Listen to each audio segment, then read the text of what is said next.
From all the Red Sox players, everybody that ran the race today ended up touching home base. And in the last couple of years, over $2.6 million have been raised to help those that have been wounded in the wars. The AL-NL Showdown is presented by State Farm. It's the final game of Interleague Take One, the Cubs and the Boston Red Sox. And we will see you during the third and sixth innings. For now, we send it inside to the guys who call the game, Bobby V, Oral Hershiser, and Dan Schulman.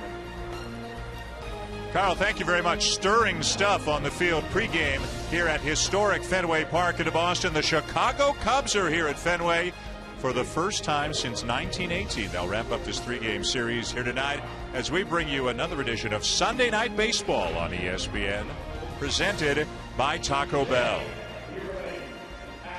Hi, everybody, and welcome to Boston. It is a very, very cool evening here tonight in the Northeast as the Cubs and Red Sox get set to wrap up this three-game series. A couple of high-scoring, somewhat lopsided games in the first two games of this series. We'll begin on Friday, where the Red Sox erupted season highs in both hits and runs. Adrian Gonzalez, one of the hottest hitters around right now, had 4 hits and 4 RBIs. Kevin Youkilis had a home run and a couple of doubles, 15-5. Boston. Last night, David Ortiz became just the 5th member of the Red Sox ever to hit 300 home runs in a Boston uniform. That gave the Red Sox a 2-1 lead, but then it all unraveled for the Red Sox in the 8th inning. They committed 3 errors. Jed Lowry dropping a pop-up, then a botched rundown as Kevin Youkilis cannot handle the throw. Carl Crawford then throws it away. The Cubs would score 8 times in the 8th inning, and they would have beat the Red Sox 9-3. A look at the updated American League East Division standing shows you how tight the division is right now for the Red Sox, just a game back of both the Yankees and the Rays. And hi again, along with Bobby Valentine, Oral Hershiser. I'm Dan Schulman. Oral, let's start with you in Boston. We looked at that lineup card down in the Red Sox clubhouse a little bit earlier. When you look at those names, you know eventually they were going to get the bats going. Yeah, April 16th, they were 2-10, and they needed to get it turned around, not only pitching but offensively. And now that the clock is May, this calendar is going. This team is flying, and especially the middle of the order. The 3, 4, and 5 hitters. Adrian Gonzalez is getting base hits. He's hitting for power. He's driving in the runs. Kevin Youkilis in the 4-hole got the power stroke back, and he is really flailing on it. And Poppy, you think he's going to have a slow start? No, he's been carrying this team also. And when all 3 are hot the way they're going right now, they can carry the ball club individually and as a group. And this team is hot. You see what Gonzalez has done lately. Youkilis and Ortiz, and you think about Pedroia's not on fire yet. Carl Crawford has not hit his stride. Lowry is an offensive force. This team is very hard to pitch to. For the Chicago Cubs, the good news last night was they won the ball game, but that was easily overshadowed by the fact that Marlon Byrd was hit in the face by an Alfredo Aceves pitch in the 2nd inning. It was so sudden, so scary. Even Red Sox players on the field were cringing and turning away when this happened. Byrd goes down, writhing in pain, never lost consciousness, eventually helped off the field, was taken to hospital overnight for observation. He has sustained multiple facial fractures. He is on the DL. He will fly home with the team tonight. We certainly extend our best wishes to Marlon Byrd for a speedy and full recovery. So they don't have their center fielder, but what they do have is 2 very exciting young middle infielders. I know especially the shortstop, Starlin Castro, is a guy, Bobby, you love. Indeed, I do. And 5 years ago, he was a 16-year-old in the Dominican Republic signing as a free agent. Last year, he's a 20-year-old, and he joined the ranks of Ken Griffey Jr. and Alex Rodriguez as the only 20-year-olds to hit 300 in a full season. Someday, people think this hitting ability and fielding ability and running ability is going to put him in the likes of the greatest shortstop ever for the Chicago Cubs, Ernie Banks. He's a fabulous player. His combo is also a very good player, and Buster's going to tell us all about him. Darwin Barney, the second baseman for the Chicago Cubs, and he's standing by at the field level with Buster Olney. Darwin, in a few minutes, you're going to be in the box against Tim Wakefield. You're a rookie. How much experience do you actually have facing a knuckleballer? Oh, not much. I faced Haggard a couple times in the minor leagues. You know, I'm just going to kind of want to see the ball out front and, you know, see what you can do. You know, you can't really go up there and look for a certain pitch. You just got to kind of trust your hands. Now, you grew up a diehard Red Sox fan. What's it been like for you this weekend to play against the Red Sox in Fenway Park? Oh, it's unbelievable. I mean, this is where baseball started here in Wrigley Field. So, you step back, and yesterday I was on third base, and the crowd was going wild, and it's just one of those moments in baseball where time kind of stops, and you think to yourself, this is what it's all about. So, hopefully we can have another one of those moments for our team tonight and come away with a win. Darwin, thanks. Wendy? Buster, thank you very much. I'm here with David Ortiz. David, it certainly looks like you're extremely comfortable at the plate these days. How do you feel? I feel good. A lot of hard work, and try to stay compact at the plate, You told me yesterday you have learned so much from watching Adrian Gonzalez hit and watching him prepare. Why is that? I don't know. He's so natural. He make this game look so easy that you got to get picky when you watch him. All right, David, thank you. Dan? Wendy, thank you very much. Also coming up on the show tonight here from Fenway, we'll look at the origins and the evolution of the knuckleball over the years. I'll look around the majors, too, as the Baseball Tonight gang talk about the Cleveland Indians, one of the best teams in the baseball so far this season. And also we'll revisit the 1918 World Series, which was played between the Red Sox and the Cubs. Moments away from baseball here tonight at Fenway Park. The oldest player ever to wear a Red Sox uniform, Tim Wakefield, will take the mound when we come back.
And welcome back to Fenway Park, where we are underway. They're in a hurry to get going here in Boston tonight. Tim Wakefield is on the mound. Kosuke Fukudome, the leadoff hitter for the Cubs, is in the box, and away we go. And again, a very chilly night here in Boston, the rubber match of this three-game series. After Fukudome, it'll be Darwin Barney and then Starlin Castro for the Cubs, who are 20 and 24 on the season. A swing and a slow chopper charged by the shortstop Lowry, and just in time to get Fukudome, who did not like the call, as Wakefield retires his first batter. Let's check out now the starting lineup for the Chicago Cubs tonight, presented by Taco Bell. You just saw Fukudome, Barney, and Castro, the young, exciting double play combination. The cleanup hitter is Aramis Ramirez, then Carlos Pena at first. Jeff Baker swinging a hot bat. He's in left field tonight. Alfonso Soriano will DH. Wellington Castillo, up from the minors about 10 days ago for the injured Giovanni Soto. He's the catcher, and Reed Johnson is playing center field for the injured Marlon Byrd. This is Barney. He's hitting .323 on the season. Tops among all rookies. He's also got more hits than any other rookie in the major leagues. A guy about whom his manager Mike Quaddy said before the game, he does something nearly every night to help you win a ball game. 1-1, pulled down to third. One hopper right at Youkilis. 2 down. A good start, Oral, for Tim Wakefield. 17 years in the big leagues, the oldest Boston Red Sox pitch in this uniform, and the oldest active major leaguer right now. And Timmy is still going at it strong. We'll see predominantly knuckleballs, of course, tonight, throwing at 93% of the time. It's a little over his career norm, which is about 85%. A quick 2 outs for the 44-year-old Wakefield here in the top of the first. And ball one taken by 21-year-old shortstop Starlin Castro. Wakefield was playing professional baseball before Castro was born.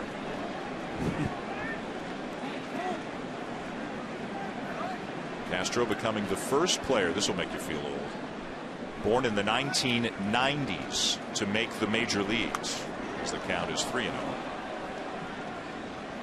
That's just not right.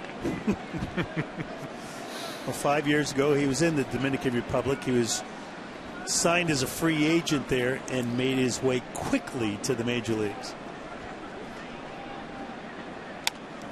And a strike, 3-1.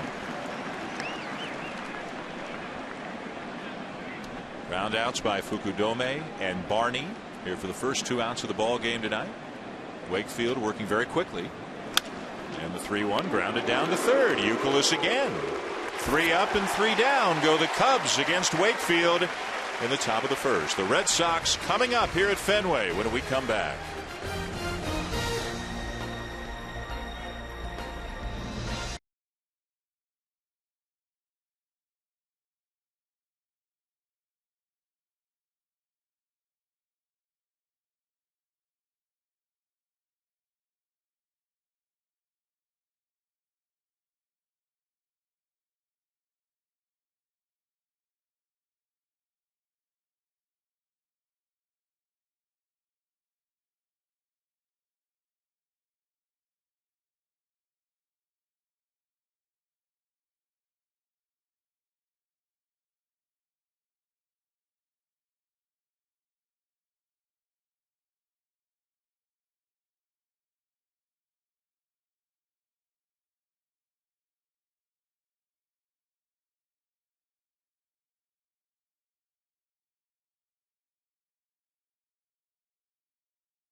ESPN's presentation of ALNL Showdown presented by State Farm. Back for the bottom of the first here at Fenway Park. Terry Francona and the Boston Red Sox.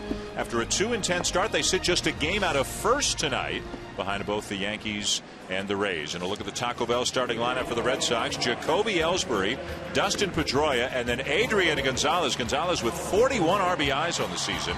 Kevin Youkilis hitting cleanup. David Ortiz is hot. Jed Lowry is the shortstop again tonight. Mike Cameron gets a start in right field. Carl Crawford in left, still hitting 8th. And Jared Saltalamacchia is catching and batting 9th.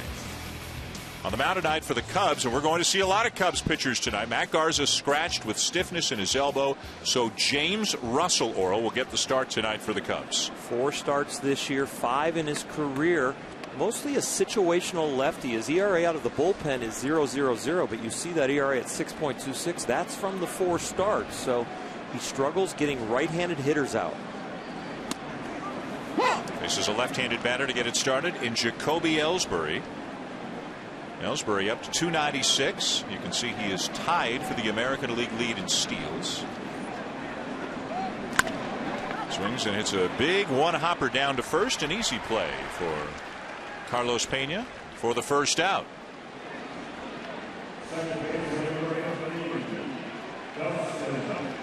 Well, some interesting decisions tonight for Mike Quade because of the injury to Garza. They had some options, maybe bring Randy Wells back off his rehab, a start early and start him tonight. They decided they didn't want to tinker with that. So it's going to be kind of a bullpen game tonight for the Cubs as Dustin Pedroia takes a strike. Pedroia not having his typical season so far, hitting just .238, really scuffling in the last few weeks, striking out at an unprecedented rate for him.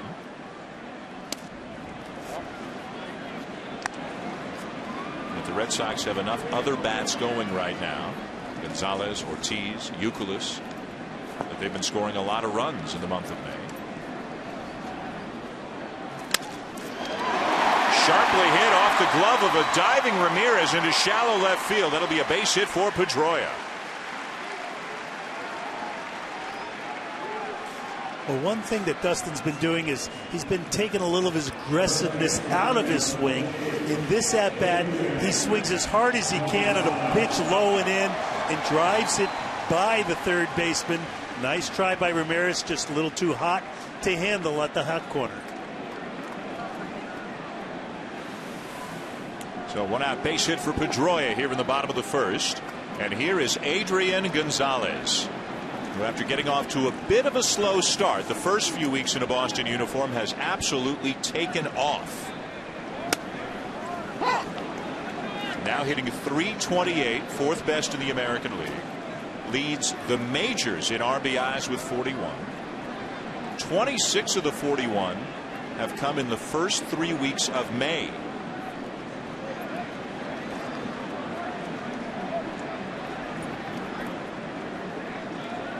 He's starting to do the kind of things that the Red Sox hoped he would do when they picked him up in the deal with San Diego.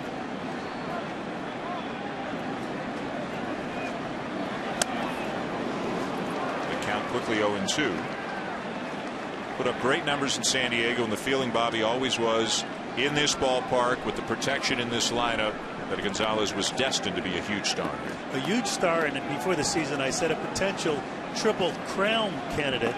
I didn't know that guy up north there, Dan, in your country, was going to take off the way Jose Bautista has. Didn't hit a home run today, so he's stuck on 18.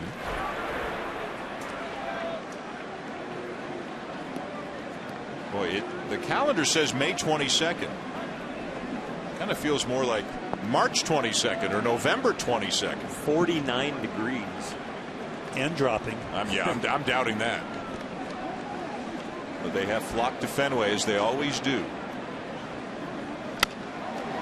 little jam shot over the head of Ramirez, a base hit.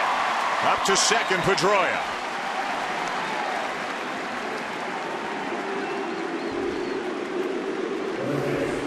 And that's exactly where you have to pitch him, Morrill. If you bust him in, you can get him out. But here, because he's such a good hitter and so strong, he hits this ball off the label, bloops in the left field for a base hit. He's a weapon.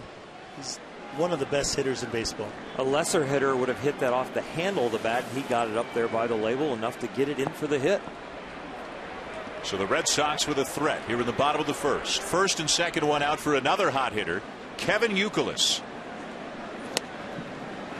Youkilis steps in on a 9-game hitting streak, and you can see what he has done during that time. Better than a .400 average. He's driven in 11 runs during those 9 games.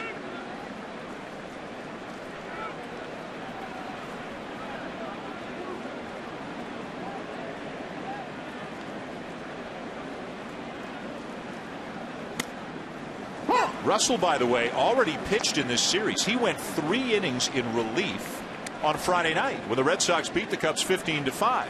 They didn't scratch Matt Garza till yesterday, so they didn't know they were going to need an emergency starter here tonight. So Russell going 3 innings Friday, right back on 1 day's rest to start, maybe give him 3-4 innings here on Sunday night.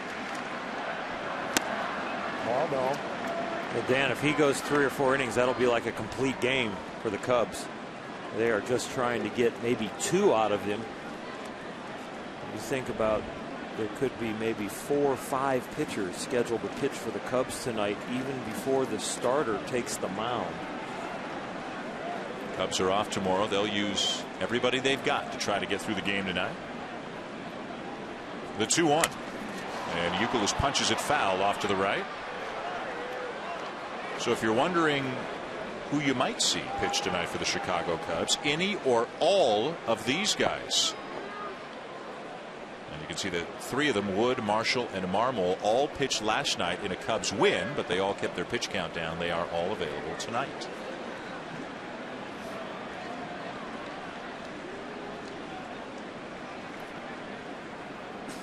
There's Matt Garza. They don't know yet the severity of the injury. Stiffness in his elbow that he said has bothered him for the last couple of starts. They're going to get him checked out when they get back to Chicago tomorrow. Pitch runs inside, a full count. Left-handers definitely have to throw inside to right-handers at this ballpark. You can't let that big wall in left field intimidate your pitching selection.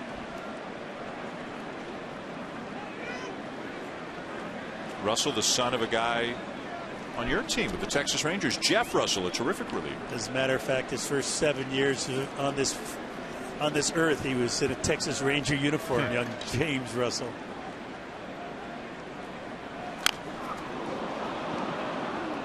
Youkilis hopping around in pain after fouling that ball off his foot. And on a cold night, that's going to hurt twice as much.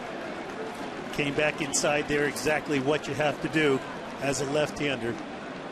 Bruce Hurst was always so successful doing that, pitching here.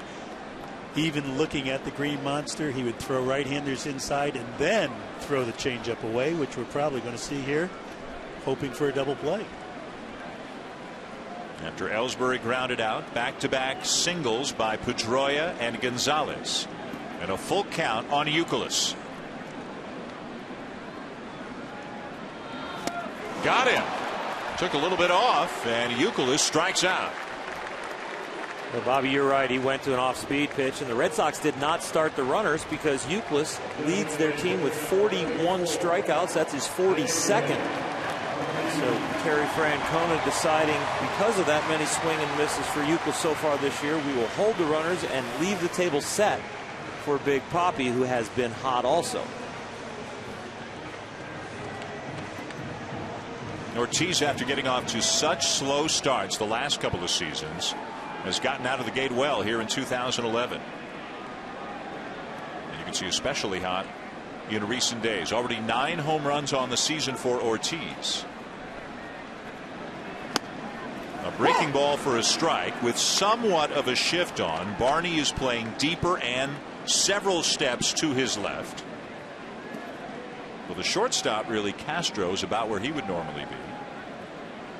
And third baseman Ramirez has to stay relatively close to the bag, otherwise Pedroia just waltzes on in there.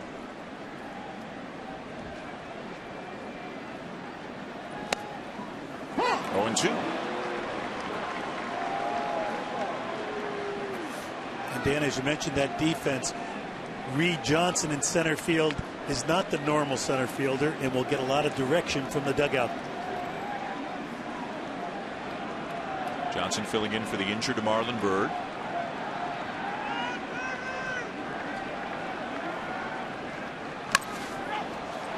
Ground ball down to first. Pena. And the inning is over. The Red Sox will leave a couple of men on in the bottom of the first here against the Cubs.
second inning, no score between the Cubs and the Red Sox. Sunday Night Baseball here on ESPN. Aramis Ramirez leads off the inning, and he pops one foul in the back out of play off of Tim Wakefield. Ramirez hitting .297 but just one home run. Not hitting well with the runners in scoring position, so the guy they count on to drive in runs has not been getting that part of the job done this year. As he lifts a high fly ball to right field. Mike Cameron there, one down. ESPN Sunday Night Baseball is presented by Taco Bell. Think outside the bun. And in part by State Farm. State Farm agents are there when you need them. Find an agent or get a quote at statefarm.com. And One A Day Men's, the official multivitamin of MLB, specially formulated for men. Along with Bobby Valentine, Oral Hershiser, Wendy Nix, Buster Olney, also Carl Ravitch and Barry Larkin here with the baseball tonight. I'm Dan Schulman. Sunday Night Baseball here at Fenway Park. Rubber match of a 3-game series. As Carlos Pena steps in, a guy who spent his teenage years here in this area and played baseball at Northeastern, so he's back home in a sense. And the full-fledged shift is on for the Red Sox against Pena. With the exception actually of Youkilis, Bobby, who is still not that far off third base. Sometimes you see the shift, you see the third baseman way over where the shortstop would play. But Pena has dragged the bunt to third base 3 times this year, and so he's keeping him honest. Another weak ground ball, and Wakefield has that knuckleball dancing here in the early going.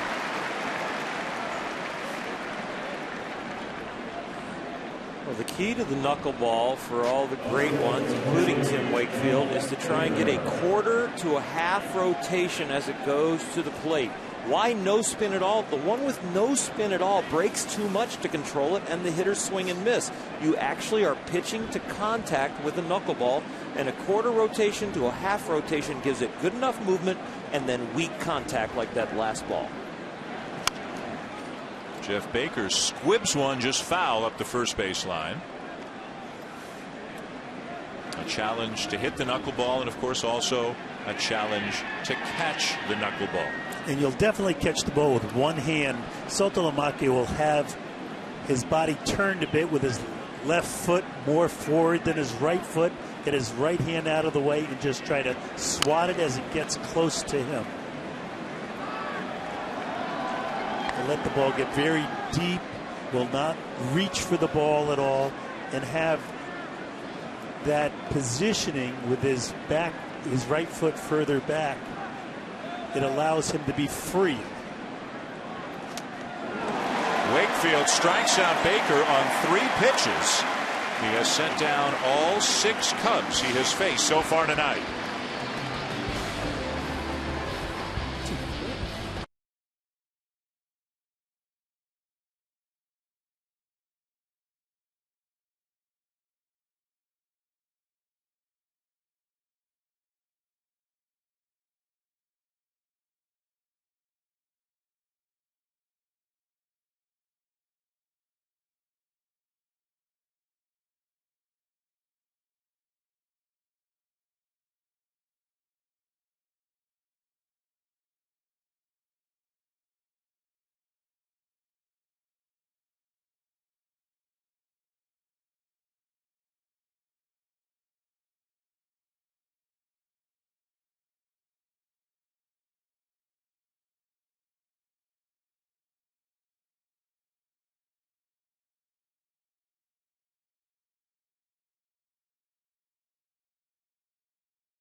Welcome back to Fenway Park. Bottom of the second inning, no score between the Cubs and the Red Sox here on Sunday Night Baseball.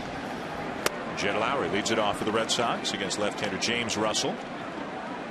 Lowrie filling in the last couple of weeks for the injured Marco Scudero, and he can really swing the bat, especially from this side of the plate, hitting over 400 against lefties so far this year.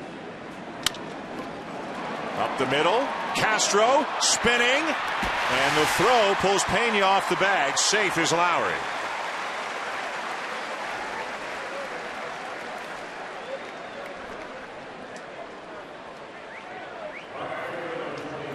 This young shortstop ranges deep into center field and does a 360 as he does. He has a little more time than he really expected, and he errantly throws his ball up the line. But see the 360, he gets his feet planted, but the right foot continues to spin as he's doing the 360, and that's what makes the ball go up the line. If he was a little more firm with his right plant foot, he would have thrown that ball on line. High throw to first, driving Lowrie back as Mike Cameron steps in. Cameron, a part-time player at this point, generally starts against a lefty. That's about it. J.D. Drew out of the lineup tonight. And Cameron hitting just 152 so far. Lowrie without a stolen base on the season. Snap throw this time, and again he dives back in.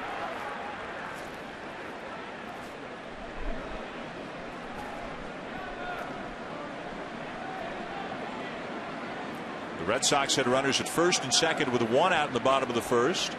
Couldn't get them in, left them both on. Now a leadoff base hit here in the second. Cameron shows bunt, pulls it back, and takes low ball one.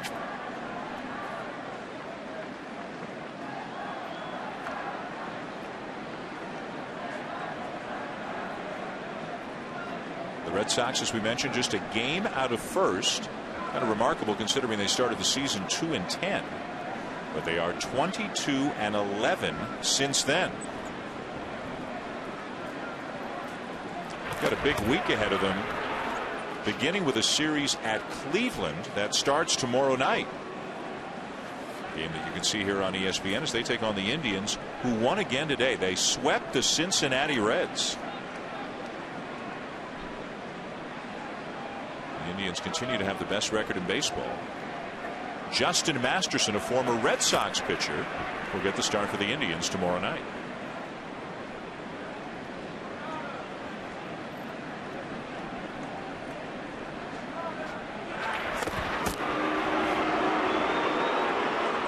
Coverage of Major League Baseball continues this week on ESPN2. As mentioned, the Red Sox of the Indians tomorrow night at 7 Eastern, and then Wednesday Night Baseball presented by Sears Lawn and Garden. It'll be the Reds and the Phillies. Major League Baseball tomorrow night and Wednesday night on ESPN2. What's going on out here, Oral? I would think a little bit too much attention to Lowrie at first. Pay attention to the hitter. Don't let the inning get away from you here. A good time for Lowrie maybe to go on first move. If you would think about maybe they have just kind of guided him back to the hitter, maybe he will actually ignore him over there at first now. And they worked on a quicker move to home, not on his move to first as a starter, but just being quicker to home.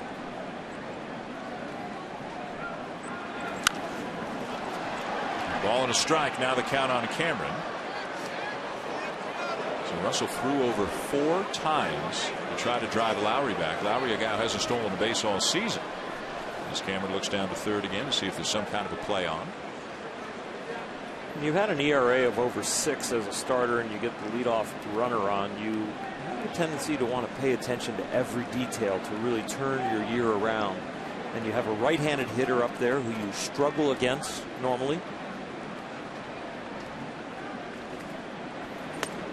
Yeah, lefties are hitting 167 against Russell so far this year. Righties are hitting 373.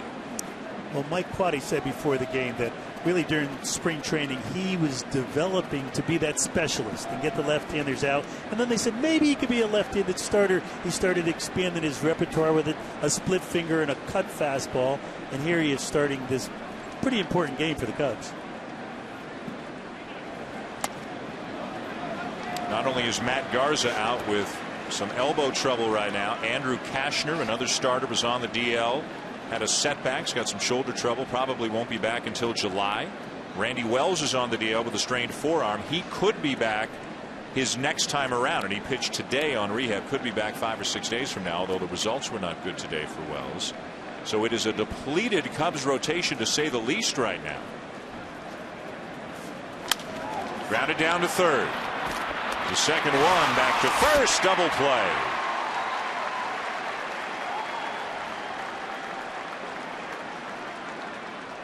They've got Carlos Zambrano in the rotation. They've got Ryan Dempster, but he's not having a banner season right now. And as a result, nothing but ugly numbers, Bobby, for the Chicago Cub rotation.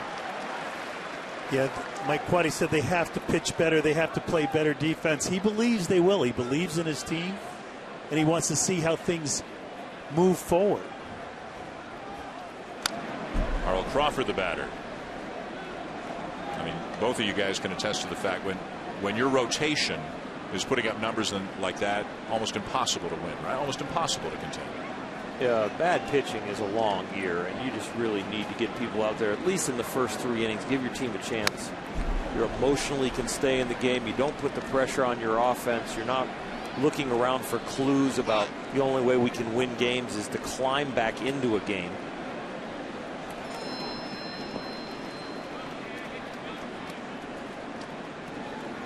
Two down, nobody on, no score, and an 0-2 count on Crawford. Down the left field line, Baker racing over, makes the backhanded catch in fair territory. Good running catch by Baker. And the inning is over. No score at the end of 2. Baseball tonight with an update on the other side.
This year has really put his name out there as a contending MVP candidate. Last shortstop with 5 hits and 2 home runs in the same game was Barry Larkin. Wow. 2000 Cincinnati Reds. You're shocked.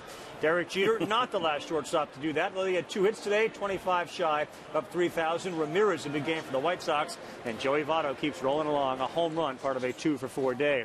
Red Sox and Indians, kind of a showdown given where Boston has come. What do you expect in that series, which begins tomorrow night on ESPN? I expect the Indians to continue to do what they're doing. They swept the Cincinnati Reds. They're playing great baseball. Now Boston Red Sox come to town. Guess what? People better start believing in the Cleveland Indians. This is a good litmus test as Soriano looks at a called strike. Back to you guys, Dan. We'll see you in the 6th inning. Carl, thank you very much. Soriano leading off the 3rd against Wakefield. And a base hit into left center field. The first hit, the first base runner of the night for the Cubs after Tim Wakefield set down the first 6 to start the night. Soriano is a very good fastball hitter, and I always believe that the fastball hitters can hit the knuckleball. Oral? Well, I think the guy's also with the big uppercuts, because that knuckleball is coming down on a drastic angle, and the uppercut, it stays on the plane of the bat there for a long time. And Sorry hits Wakefield very, very well. He's had a lot of success against him, a lot of at-bats against him from his years with the Yankees. Now Wellington Castillo, the catcher, bounces one to short, and that is your Garden Variety 6-4-3 double play.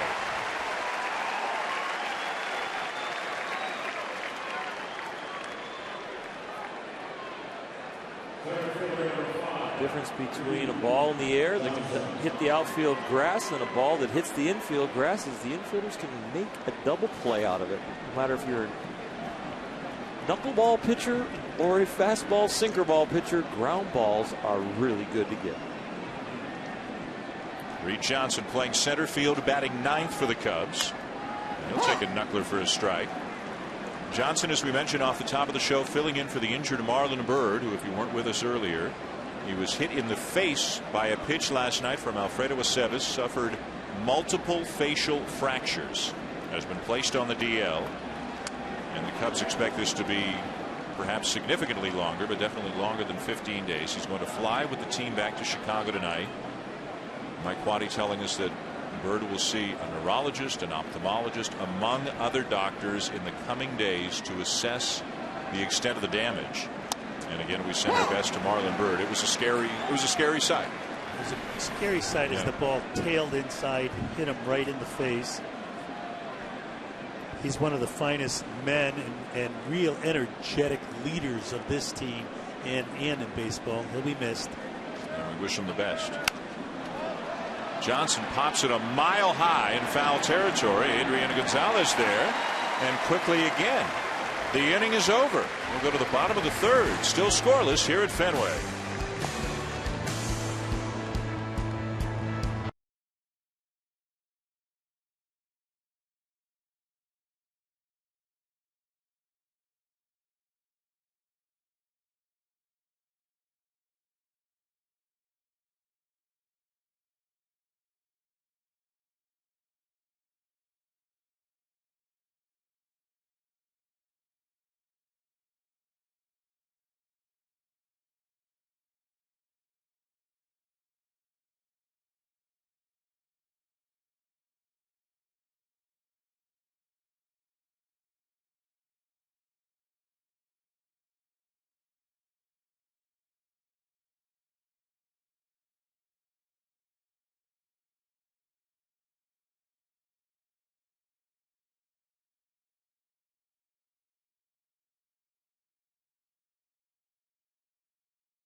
Than the other guy.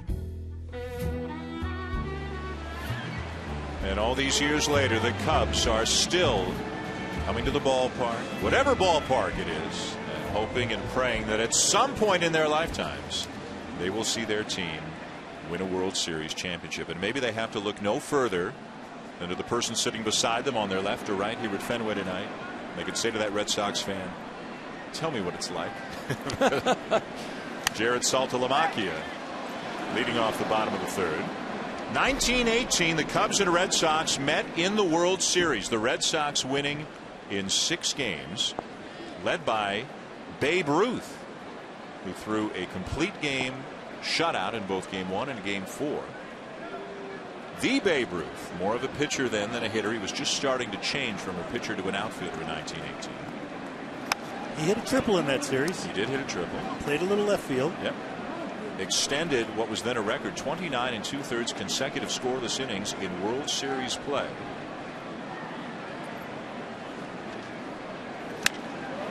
Fly ball left field. Playable for Baker.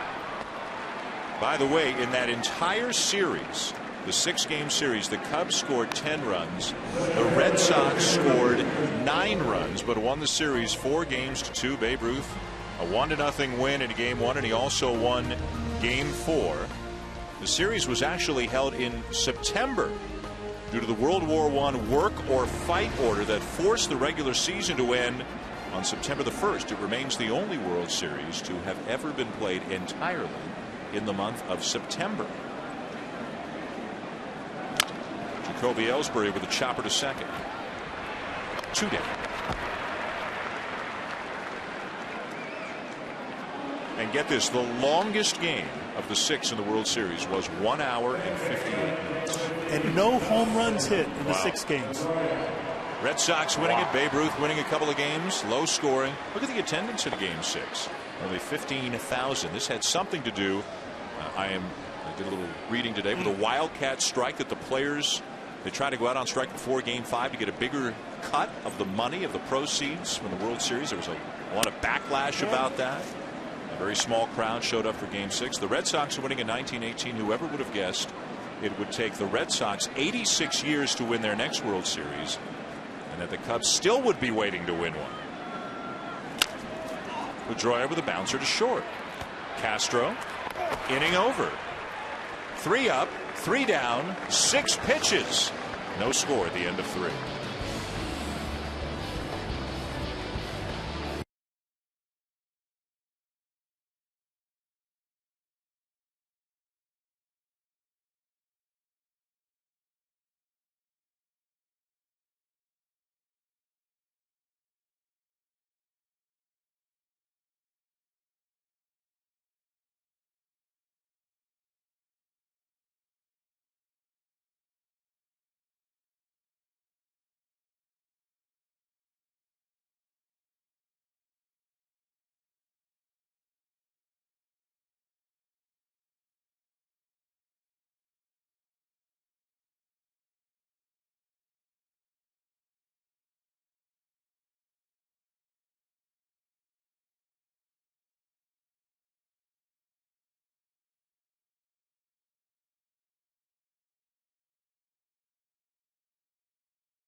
No score between the Cubs and the Red Sox. Tim Wakefield, James Russell. Wakefield facing Kosuke Fukudome, and a big swing and a miss by Fukudome on the first pitch knuckleball, which, as you can see, just the 28th pitch thrown by Wakefield. Here comes the knuckler right at you. And a bunt attempt for a base hit. Charging Pedroia. He'll throw him out.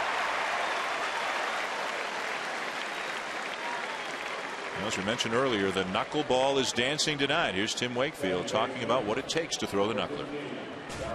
I can show somebody how I hold the ball, how I release it in my mechanics, but it takes a feel. You know, I heard somebody say it takes the mind of a Zen Buddhist and the fingertips of a safecacker to be a good knuckleball pitcher. Oral, you like that description? Oh, of course, he's the pro. I really like it, but he has 4 pressure points on the ball: his thumb and his fourth finger, and then his 2 fingernails on the top. And he's trying for a quarter to a half rotation to let the ball dance. Golf to shallow center field. 2 down.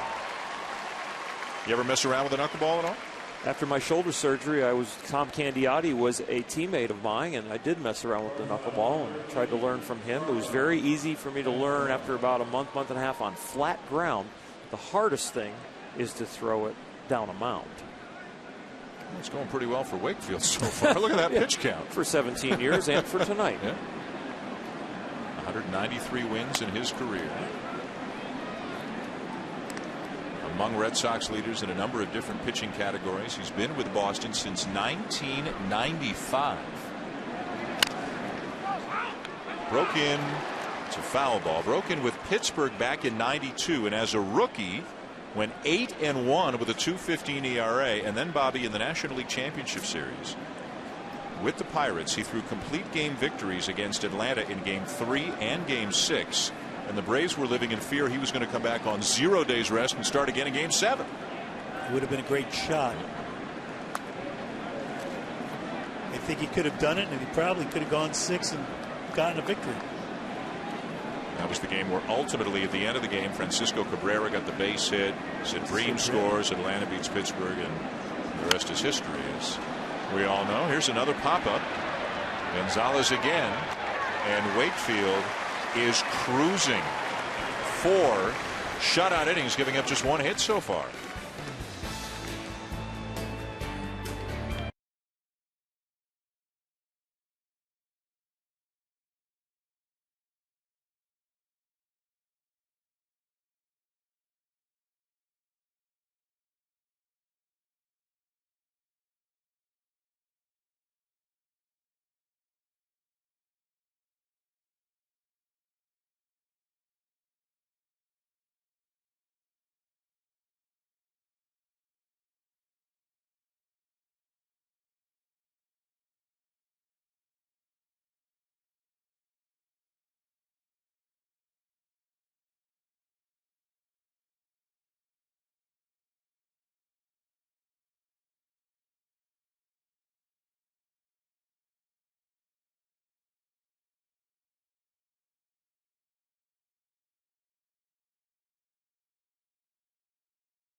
Baseball on ESPN, presented by Taco Bell. Time now for FaceTime, presented by Edward Jones. No scores. We go to the bottom of the 4th inning here at Fenway Park. Let's go down to the field. Buster Olney spoke with Cub manager Mike Quade between innings. Mike, what are you seeing in James Russell so far? So far, so good. 3 in the books, and you know what? He pitched really well against them the other night, and made 40 pitches 2 nights ago. And this is a tough lineup, so he picked up right where he left off last outing. Now, Tim Wakefield so far, 4 innings, 35 pitches. Is there anything that your guys can do differently? No, we got to solve him here pretty soon. And amazingly, we've got another knuckleballer on Thursday, so hopefully we'll learn something tonight, solve him, and get after the guy we see on Thursday. Thanks, Mike. All right, thanks. Back to you, Dan. And that would be R.A. Dickey of the New York Mets, the team that the Cubs are going to see later on this week. Adriano Gonzalez leading off the bottom of the fourth for the Red Sox. No score in this game. 1 hit so far for the Cubs. 3 hits so far for the Red Sox. Each team has turned a double play. Gonzalez had a base hit his first time up. Part of the order here: Gonzalez, Youkilis, and Ortiz.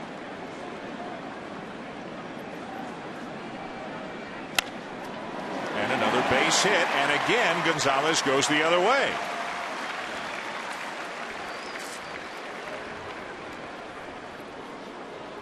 He's gone the other way with 2 different pitches. First time inside, this time outside.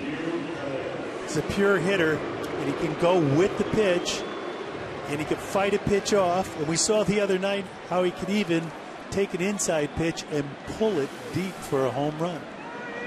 No way of defensing him. Really no way of pitching him. He's aboard to begin the inning, and the batter is Youkilis.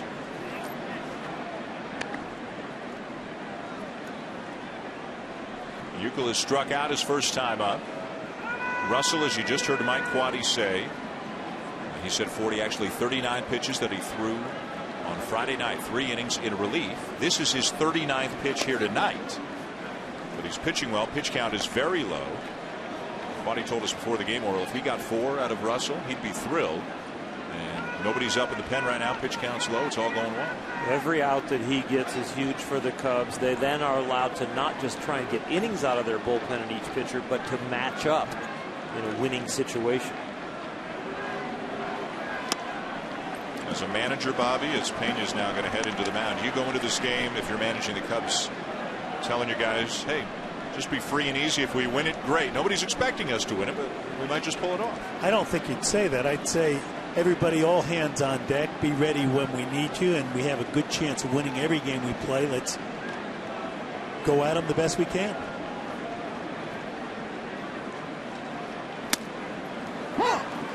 Bottom of the fourth inning here at Fenway Park in Boston. Sunday Night Baseball on ESPN, presented by Taco Bell. The Cubs in Boston this weekend for the first time since 1918, and we are scoreless. A pitcher's duel between James Russell of the Cubs and Tim Wakefield of the Red Sox. There's ball 4. That's the first walk given up by either pitcher tonight. And the Red Sox, who threatened in the first, had the leadoff man on in the second, now have 2 on with nobody out in the fourth. And as much as he wanted to get 4 innings out of James Russell, I would have someone ready here just to make sure the game doesn't get away from them early in the game. James is throwing the ball well, but he's been had consideration every inning so far. The batter is David Ortiz. Lines it to left. That's a base hit. Everybody up a bag, and they are loaded with nobody out.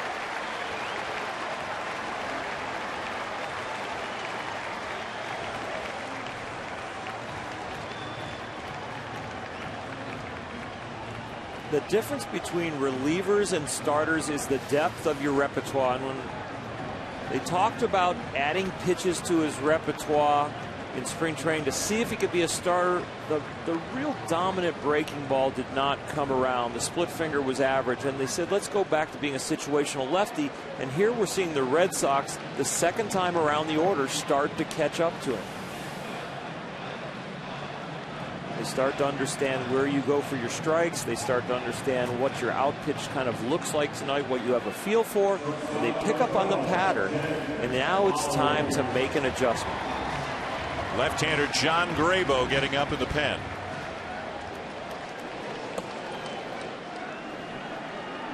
They're even with the bag on the corners. Double play depth up the middle for the Cubs. Bases loaded. Nobody out. And a very hot hitter in Jed Lowry at the plate. First pitch swinging. A drive to deep right center. Johnson racing back to the edge of the track, 400 feet away. Gonzalez will score. Youkilis tags it. It comes to third. Sac fly. Lowry 1-0 Red Sox.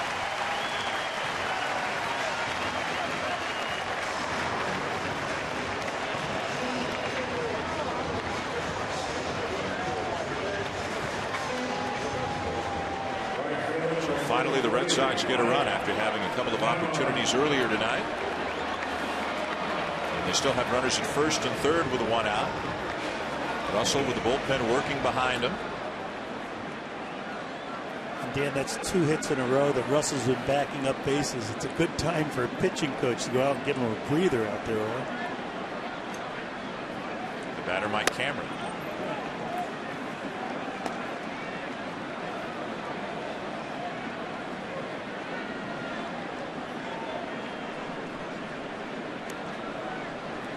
Cameron to grounding into a double play back in the second inning. Russell and the Cubs would love to turn another one here, get out of this jam with just 1 run scored. Fly ball center field, deep again. Johnson back again. Makes the catch. Youkilis will come in to score. And 2 sac flies make it 2-0 Red Sox.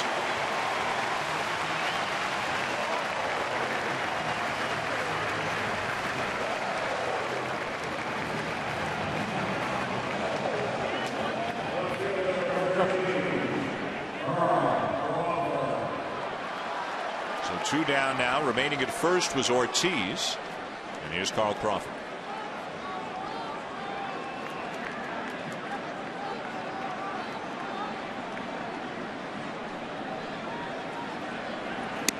Really the big plays in this inning, Bobby. Both left-handed batters, Adrian Gonzalez and David Ortiz, both going the other way for base hits off James Russell.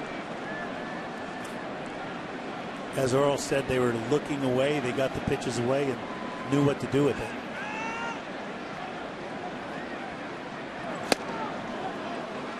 Yeah, the thing that really set the inning up is Adrian Gonzalez. Both of his hits were on 0-2 counts, not afraid to hit deep in the count.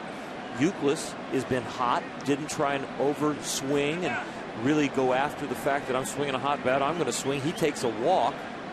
And so the veteran, the way this lineup functions is that all the tentacles have multiple personalities. They have power, they have discipline, they have patience. They're averaging about 6 runs per game in the month of May, the Red Sox are. That's one of the big reasons why they've gone from that awful start back into contention. Right on the heels of the Yankees and Rays. And what's looking like a very competitive American League East with the Yankees and Rays tied for the lead.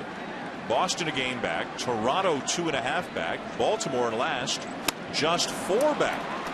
Crawford swings and misses. The inning is over, but the Red Sox do get a couple and lead 2-0.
Boston. 2-0. The Red Sox lead the Cubs as we go to the 5th.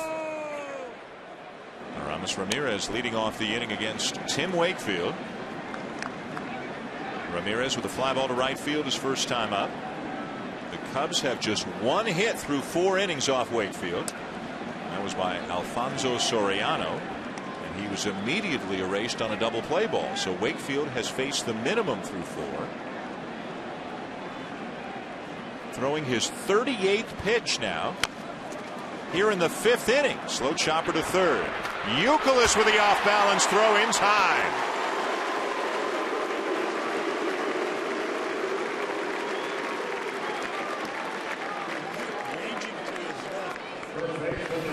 As he ranged to his left, he came in, timed this ball well so he could field with his left foot forward, come down on his right foot and throw.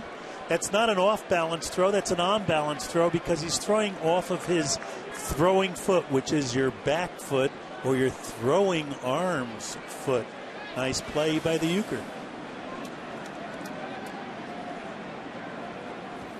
And another quick out for Tim Wakefield. Here's Carlos Pena.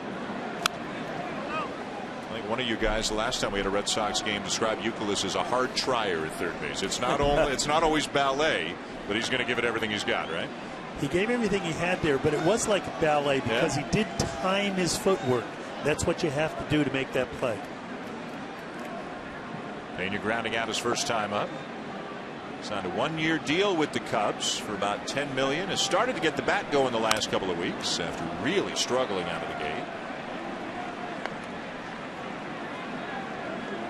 Cubs need some big-time contributions from their veterans. Pena, Aramis Ramirez, Alfonso Soriano, Carlos Zambrano, Ryan Dempster. The big money guys have to deliver the goods if the Cubs have a chance to contend in the National League Central.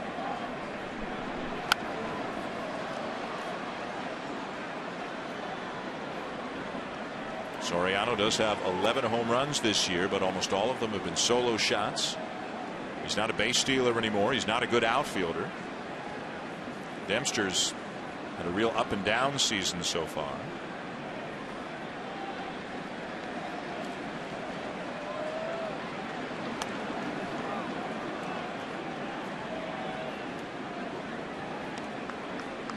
Wakefield cruising into the 5th. This is his 3rd start of the season, his 12th appearance. As we mentioned earlier, the oldest player ever to appear in a game wearing a Red Sox uniform. Fly ball left field. 2 down. Now time for more FaceTime presented by Edward Jones. I had a chance to speak with Terry Francona between innings. Yeah, he's done a good job. He's had some quick innings, and he's not going to be stretched out like a guy that's been starting every 5 days. But the way he's going, hopefully, he can get us deep into this game. Adrian Gonzalez, 2 more hits, again, both to left field. What's it been like watching him every day? It's been a pleasure. He's kind of come as advertised. He uses the whole field. He hits home runs. He watches. He's intelligent, and he's a good hitter that feels good about himself right now. Thanks for the time, Terry. Okay, guys. Jeff Baker steps in. Gonzalez with a couple of hits. The second hit Gonzalez had helping to set up the 2 runs the Red Sox scored in the bottom of the 4th. And that along with the work that Wakefield is doing here tonight. Well, Timmy Wakefield not only has the ball dancing, the knuckleball, but the percentage of strikes that he's thrown. 45 pitches, 33 strikes. 73% of the time he's throwing that pitch for a strike right now. So not only are the Cub hitters trying to battle the movement, the fact that he is getting ahead in the count and forcing them to swing. And like any pitcher, when you get ahead, you're going to be better. But when you're throwing the knuckleball, he can then go to try and throw the really good one with no spin at all that really dances. They have the get over knuckleball, the quarter turn, half turn pitch, and then they have the one with no spin that really darts. And working at an extremely brisk pace as well, which I guess a knuckleballer can, Earl, because at least in Wakefield's case, 90-something% of the pitches are knuckleballs. There's not much shaking off out there. 93%, and the first 2 for sure. He has not thrown a non-knuckleball in the first 2 pitches of the at-bat this year.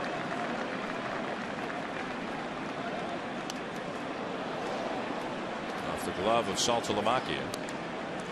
Very often when a knuckleball pitcher's out there, he'll give the catcher the sign when it's going to be something other than a knuckleball, so he doesn't have to shake knuckleball off. and alert the hitter.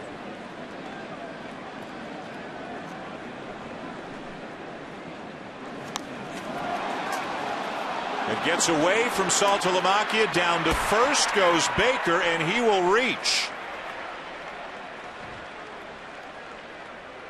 The perils of a knuckleball. Well, there was the good one, ahead in the count, and you saw that one really dart wide. See if you can see that's hardly any rotations at all, and I'll tell you what, there was no chance for Saltalamacchia other than the fact that he goes to reach for it. The knee kind of collapses in response to the reach. Maybe if the knee collapses earlier and allows the reach to extend, he gets that ball. Scored a strikeout at a wild pitch, and now with the next pitch, Soriano skies one for Pedroia at second, and the inning is over. 5 brilliant innings thus far for Tim Wakefield.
Brought to you by Volkswagen and by Kellogg's Frosted Flakes cereal. They're great. Time-lapse video from tonight here in Boston. We are at historic Fenway Park, which opened in 1912, 2 years before Wrigley Field opened. These two franchises, of course, have so much in common. The Cubs and the Red Sox, as we go to the bottom of the 5th inning. Boston leading 2-0. Of course, fans of both franchises would probably say they used to have a lot more in common before the Red Sox won the World Series in 04 and again in 07. James Russell back on the mound for the bottom of the 5th, facing Jared Saltalamacchia. The Red Sox getting their 2 runs in the bottom of the 4th on sac flies from Jed Lowry and Mike Cameron. And now a high drive, deep left field, headed for the monster seats and gone.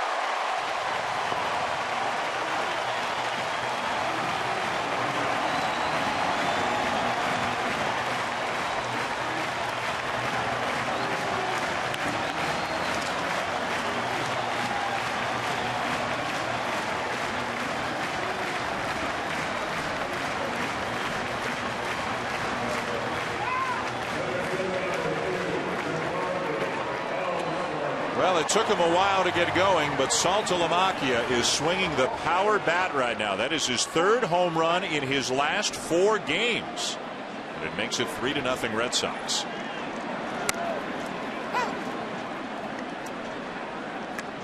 Terry Francona before the game said the game was spinning a little too quickly for him the first few weeks of the season. It's starting to slow down. With it comes the production.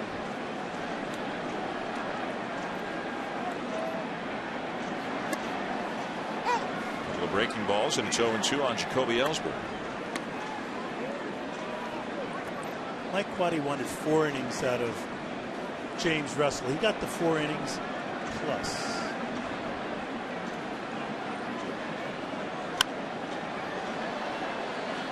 Yeah, but you say plus. Plus there's a double meaning, right? Exactly. There's a kind of a double meaning to that plus, well, right? John Grable, the left-hander, was up again. Justin Berg, a right-hander, who was just called up from the minors today when Marlon Byrd was placed on the DL. They're both up throwing in the Cubs pen out in deep right field. But it's kind of a manager's tendency. You say you want something, but then when you get it, you get a little greedy, don't you? You want a little bit more, right? I think he just wanted 2 more hitters, or all he wanted to get through this left-handed hitter so he could go a right-handed hitter at. Broken a bad roller to short. Castro safe at first. Ellsbury.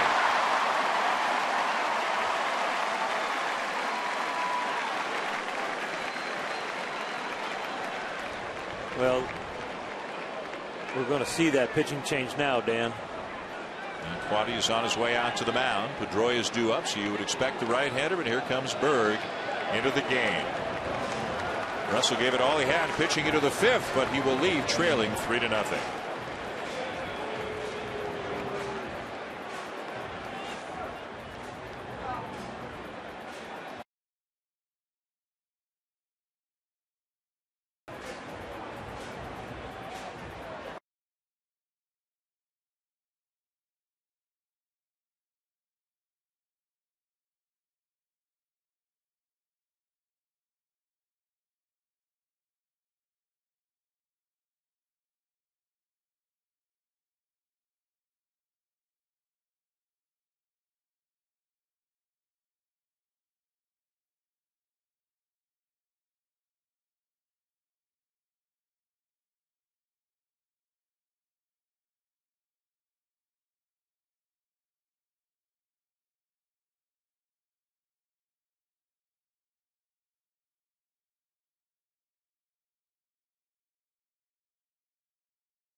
James Russell got 2 off him in the 4th. Another run here in the 5th on the home run by Jared Saltalamacchia, as Boston now leads 3-0, and the Cubs go into the bullpen. Jared Saltalamacchia back in the 3rd inning saw the same type pitch that he hits the home run. There's the 3rd inning. That's a fly ball to left field. Well, that one's the home run. Almost the same exact location.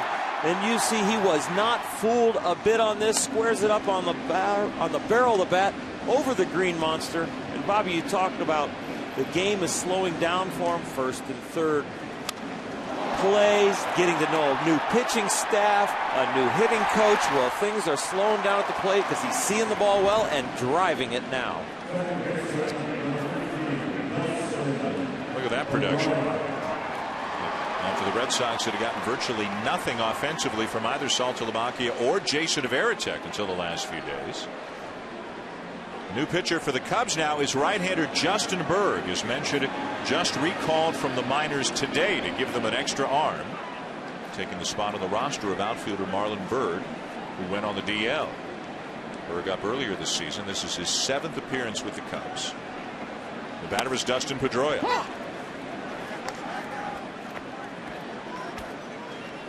The Red Sox winning 15-5 on Friday night. The Cubs coming back with a 9-3 win last night.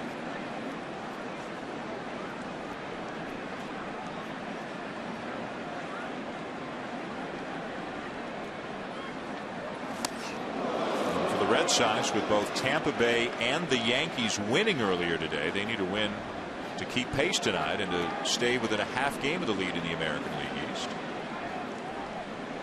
Boston heading on the road, going to Cleveland and then Detroit this week. A game tomorrow night in Cleveland, 7 Eastern on ESPN2.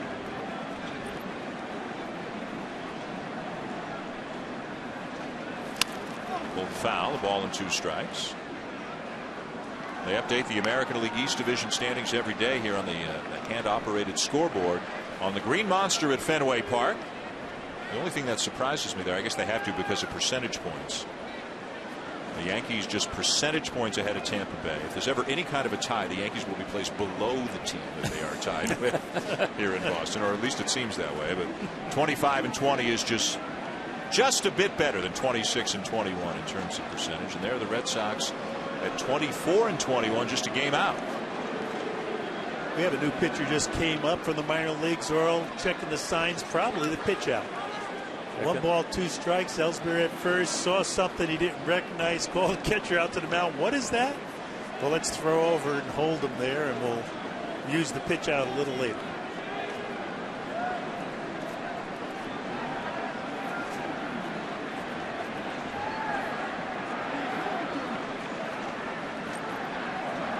Ellsbury, 15 steals on the season, draws a throw.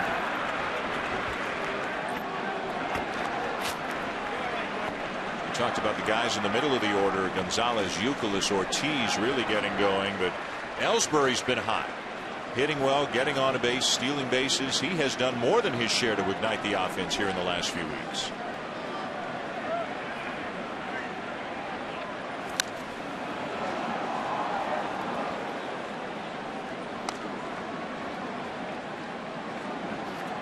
Ellsbury's swing right now, Dan, I think is really on time. He has a very good cadence with the bottom half of his swing and top half of his swing, and I think if he keeps that, he'll be as productive a hitter as the Boston Red Sox could want at the top of the order, with some power.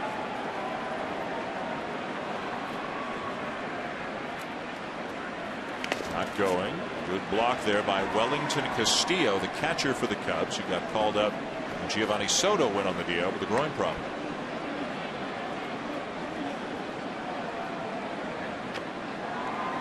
Mike Quade lamenting the fact that they came out of the spring, they were so healthy. Everything went as well as it could go in the spring, and then Cashner, Wells, Soto, early on in the season, some pretty significant injuries. Now Matt Garza, some concern about him. Marlon Byrd now hurt. Scary part about this Boston team is we talked about the middle of the order, 3, 4, and 5. Adrian Gonzalez and Youkilis and Poppy that are hot. But if Lowry continues to get on, and I'll tell you what, if Petey at the plate gets hot, that's when you go, oh my gosh, the opposing 9 that's playing this team is in trouble.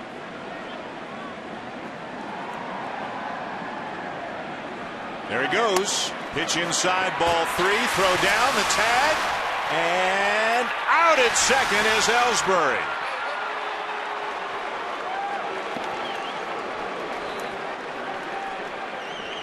On a ball that moves inside to the right-hander, the catcher really has to maneuver his feet. He has to reach with his left hand, grab the ball, and then replace his left foot with his right foot. You'll see this ball moving in on the right-handed hitter, and he just comes up as he receives that ball and makes a perfect throw to second base. Well balanced, well executed. Now Pedroia with a roller up the middle, ranging to his left. Starlin Castro to make the play. 2 down.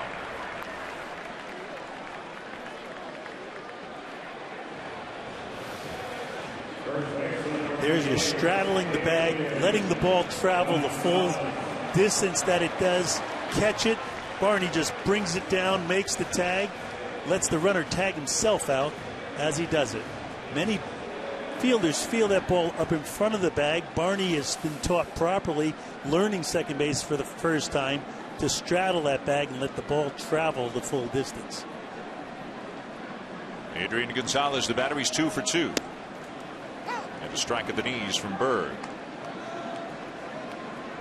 A couple of singles to left field for Gonzalez, whose numbers continue to grow and impress.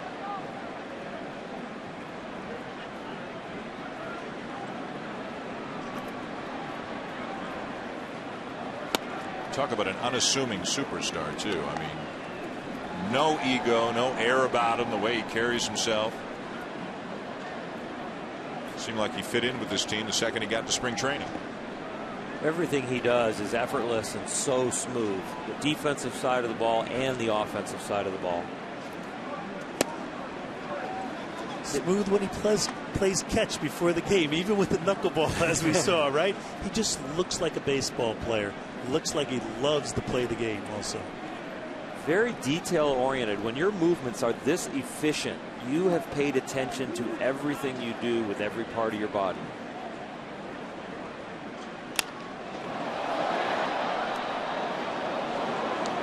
Very rarely do you see him out of balance when he plays first base. Very rarely do you see him out of balance when he's at the plate. Always understanding where the weight feels in the balls of his feet, the positioning of his head, his spine angle. You think, oh, it comes so natural to him. I'll guarantee you he is adjusting very minimally every single movement to feel how good he is.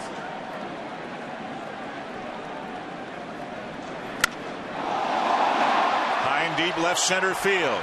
Johnson running out of room will have to play it off the monster. It gets by him. And he will still retrieve it in time to hold Gonzalez to a double. Gonzalez now 3 for 3.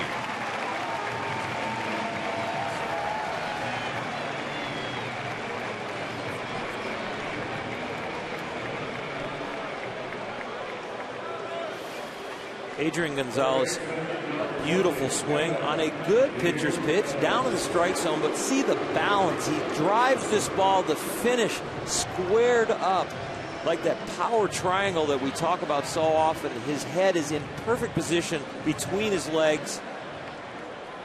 Genuine follow through, and tell me that did not feel good to him.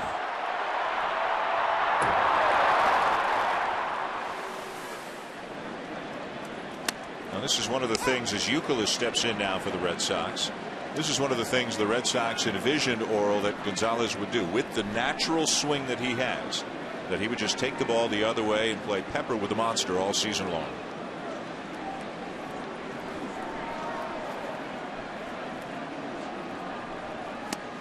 Interestingly enough, Dan, that ball might have been a home run in other ballparks, and the monster might have kept that ball in play. Yep. Hit high on the wall over the 379 mark.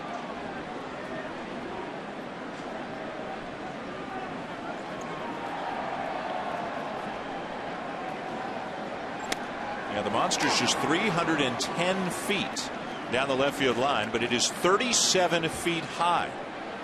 So sometimes kind of the lazy looking fly balls will be home runs here that are outs elsewhere, but the balls that are rockets that might be home runs elsewhere might hit the monster and stay in the ballpark here.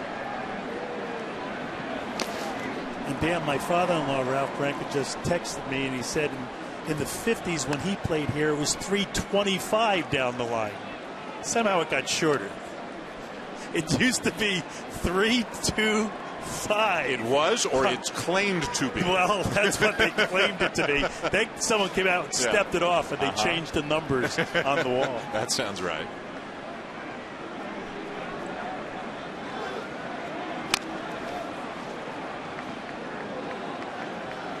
And then again, other parts of the ballpark are not so good for hitters. 420 feet to deep right center. Although if you hit it there beyond the reach of an outfielder because it is so deep, what might be a double to right center at another park is probably a triple here because it just keeps rolling.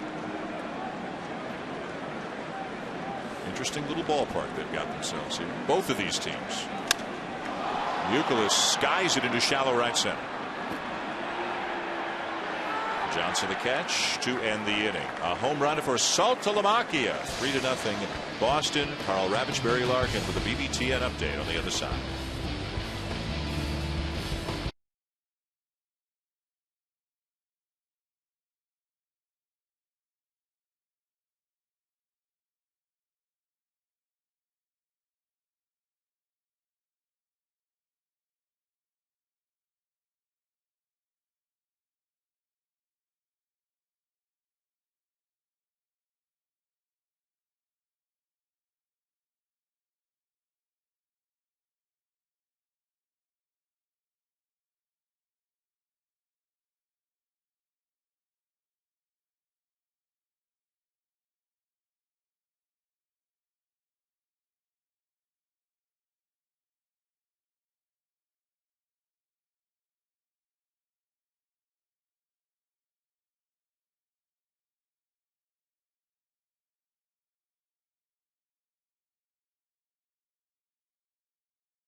Didn't figure the Rays to be in this race. And given Price and certainly Shields, they're going to hang around if that happens. And Hellickson, but Shields his third completed game, second straight shutout. He's pitched very well, and it's been his breaking ball, his command of his breaking ball, throwing it at any particular time, just in command right now. Good series coming up. Tampa Bay against Detroit. That's coming up. The Yankees will have to deal with Jose Bautista and the Blue Jays, and the Red Sox and Indians, Dan, tomorrow on ESPN. A lot to look forward to in the coming days. Carl Berry, thank you very much. We go to the 6th inning here inside Fenway Park. The Red Sox leading the Cubs 3-0. Tim Wakefield through 5 has given up just 1 hit. He has not walked a batter. He has struck out 2. And as you can see, he has thrown. That's not a misprint or anything. That's 52 pitches as he works into the 6th inning. There's a single into center for Wellington Castillo. Well, that knuckleball was a little up, but tonight the ball has been dancing to the point where they're swinging and missing because it's like a butterfly. You see there at 66 miles an hour in the 0-0 count with great movement. One that darts in a 1-2 count that gets away for a strikeout wild pitch. But he also gets the weak contact on the ones that move just enough to make it hit weakly, and that's what most of the Cubs have done tonight. Here's Reed Johnson. Johnson with a lot of experience against Wakefield. Johnson spending the first 5 years of his big league career in Toronto, so he saw Wakefield a lot. What a job that Wakefield has done. He is in the rotation now because both Daisuke Matsuzaka and John Lackey are on the DL. Lackey may be fairly close to coming back. Matsuzaka sounds like it's going to be a longer term thing. So Wakefield and Alfredo Aceves both went into the rotation.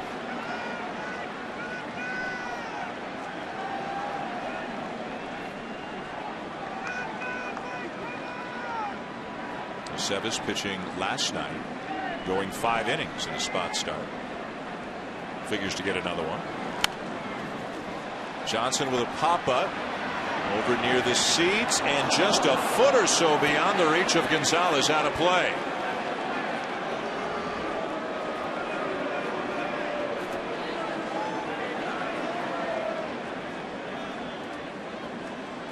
Earl, you know, you mentioned how this is so close right in the owner's box there. We're going to try to catch it with our bare hands and not let our fielder catch it with our glove. But when you mentioned dancing, part of the dancing is that it's lack of velocity that makes it drop as it's getting to the plate. And a wild pitch. Second one thrown tonight by Wakefield. So the hitters are contending with a very slow pitch, slower than anything else they see. No one's curveball is as slow as his knuckleball is. It's getting to the plate. It's always going down because it's losing velocity and gravity's pulling it down. And then at the end, it has a little wiggle. Very interesting pitch, this knuckleball. Wakefield, one of just 2 regular knuckleballers in the majors right now. Johnson with a chopper to third. Youkilis looks the runner back and throws him out. 1 down. Well, for those of you who may have been watching the NBA game, of course, people in Chicago interested in the Bulls and in the Cubs. We are here in the 6th inning at Fenway Park, and Tim Wakefield has had some kind of knuckleball here tonight. He has given up just 2 hits through 5 1/3 innings. And we have seen a lot of that. A lot of swings and misses and weak ground balls. Jared Saltalamacchia with his 3rd home run in his last 4 games. The Red Sox, it was a solo shot. The Red Sox had a couple of runs on sac flies as well. They lead 3-0 here in the 6th inning in the rubber match of this 3-game series. Wakefield, the winningest active pitcher in the big leagues, 193 career wins. He has started more games for the Boston Red Sox than any other pitcher in their history. Weekly hit to first. And the underhand feed on to Wakefield, covering 2 down. Castillo to third. There was a time you would see more than 2 knuckleballers. We just have Wakefield and R.A. Dickey now. There have been some very famous and successful knuckleballers. The Necro brothers, including Phil, a 300-game winner and a Hall of Famer, Hoyt Wilhelm. There have been some awfully good ones. Tom Candiotti was a little bit different than your typical knuckleballer. the great Charlie Huff. Charlie Huff, 216 wins, 61 saves, pitched until he was 46 years old. I had the honor of playing with him and managing him, and he was one of the mentors of all of these knuckleball pitchers today. Darwin Barney, that is a foul ball down the line. It's interesting you mentioned that because it seems that knuckleballers feel it's part of their job to pay it forward, to mentor a young pitcher who needs to revive his career in some way. For sure. Even when R.A. Dickey became a knuckleballer, I had him as a Texas Ranger in 2005, and he was struggling as a quote-unquote normal pitcher. We said, you know, maybe it's time to go full-time knuckleball, and Charlie Huff was one of the assets we called on. Bobby just wrote me a note that the term normal pitcher is an oxymoron, and you shouldn't use it anymore. Oh, okay. So is normal manager. Oxymoron, absolutely. Tim Wakefield trades phone calls with R.A. Dickey. Usually it's R.A. calling Tim for advice now. The usual way is to younger guys call the older guys. Inning over. Outstanding job by Wakefield here tonight.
Presented by Taco Bell.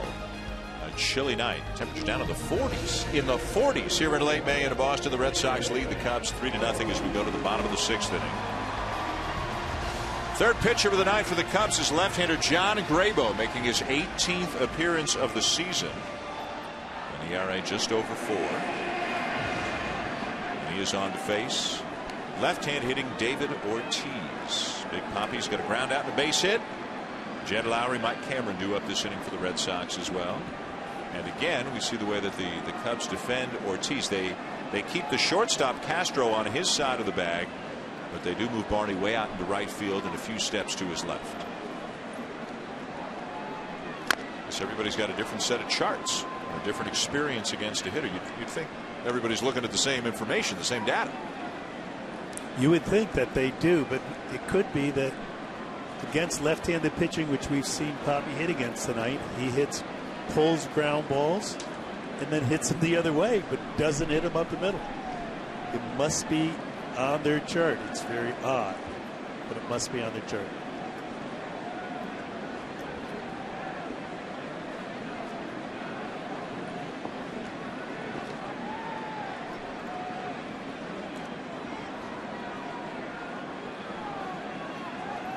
The 0-1 from Grabo. Just misses below the knees. A ball and a strike. It was scoreless into the fourth. The Red Sox got 2 in the bottom of the fourth, another in the bottom of the fifth. They're up 3-0. Out hitting the Cubs 8-2. Bounced foul.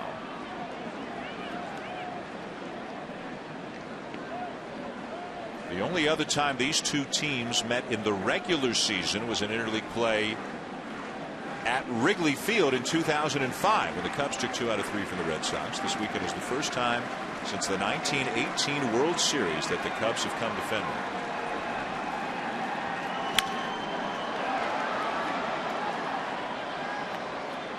Amazing with all the years there's been interleague play, but the Cubs haven't been here until this weekend. We're going to Wrigley, what is it, 3 weeks from now? Maybe 4 weeks from now. But 4 weeks from now, the 19th of June, when the Yankees are there to take on the Cubs. A lot of history in that matchup as well. Left field, and unable to make the catch is Jeff Baker. Rumbling into second, David Ortiz.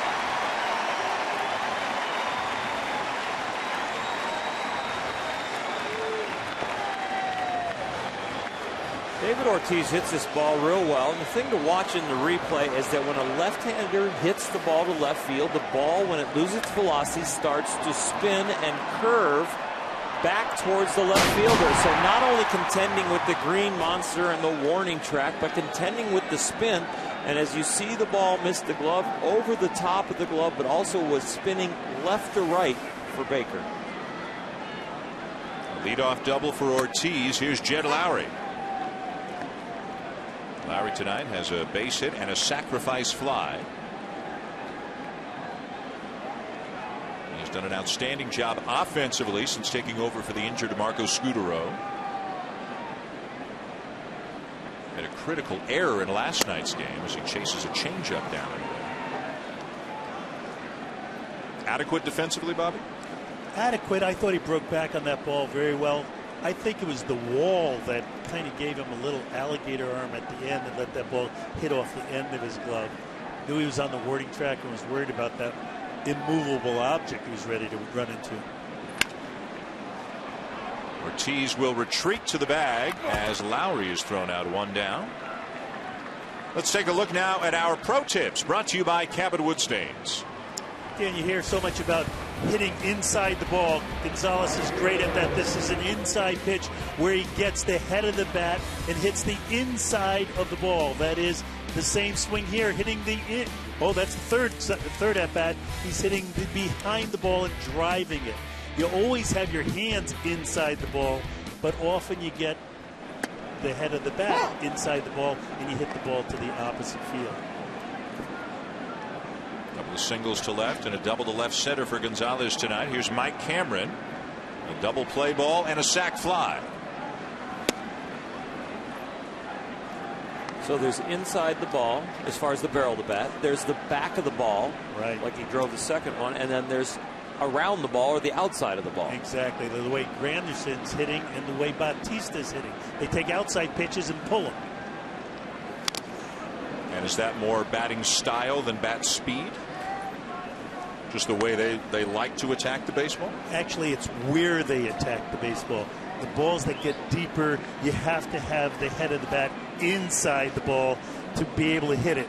When it's out in front of you a little more, you're able to get around it and hit the outside of the ball and be able to pull it. And it's easier when it's on a tee.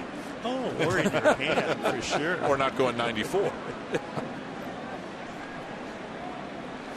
In your mind, Bobby, is there, as Cameron is gone, 2 down, is there a better style of hitting? Do you care if a guy's a pull hitter or if a guy's an inside the ball, the other way kind of hitter? Well, I think you have more contact if you're thinking about having the head of the bat always inside the ball when it's deep, and then it could always get outside the ball when you're out in front of the ball. If you're always thinking about getting outside, you're going to narrow your hitting space down and not be as proficient an average hitter, even though Bautista's hitting 360 as we speak. And leading the majors and home runs and slugging and OPS and everything else. Two down in the inning. Here's Carl Crawford. Crawford a fly ball and a strikeout tonight.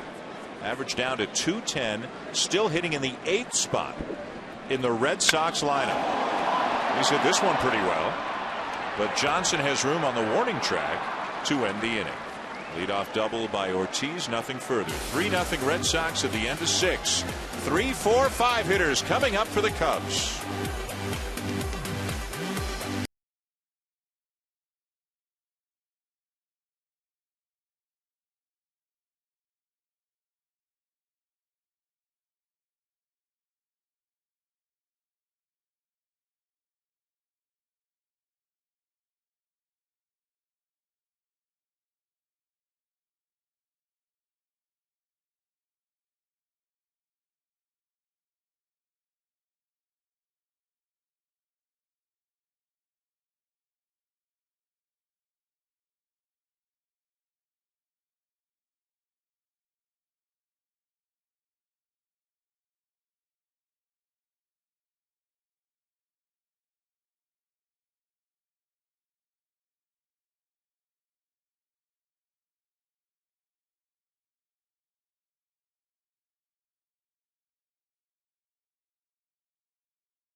Baseball presented by Taco Bell is brought to you by Mike's Hard Lemonade. For a refreshing change of taste, make it a Mike's. Top 7 at Fenway. Dan Shulman to Bobby Valentine, Oral Hershiser, Buster Olney, Wendy Nix, Carl Ravitch, Barry Larkin. 3-0 Red Sox over the Cubs. Tim Wakefield working on a 2-hitter into the 7th. We'll face Starlin Castro, Aramis Ramirez, and Carlos Pena. Castro 0 for 2 tonight. As a rookie, the then 20-year-old hit 300 last year. Just turned 21 in March. He's hitting .321 right now. How good do you think this guy's going to be? I think he could be as good as any Cubs shortstop in the history of baseball. Ernie Banks? Hooked deep but foul. That's a big statement, right? There's a big name out there. It is Ernie Banks, and I love Ernie, and I know that he did it for many years, and this is only this kid's 2nd year. But his ability, his batting ability, fielding ability, and throwing ability reminds many people of Ernie. And I think he has the talent. He just needs to do it for many years before we really put him in that kind of class. But that's the talent we're talking about.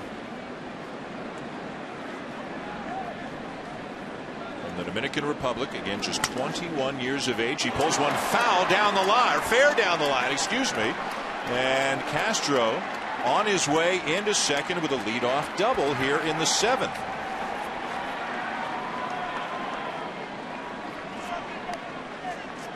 Well, he's been swinging hard all night, Oral, and this time he gets a knuckleball that's inside. He pulls his hands in, and he's able to keep this ball fair right down the line. Uke dives, but dives late. And for a 21-year-old facing a knuckleball, probably the 2nd time, maybe 3rd time in his life, that's a pretty good approach.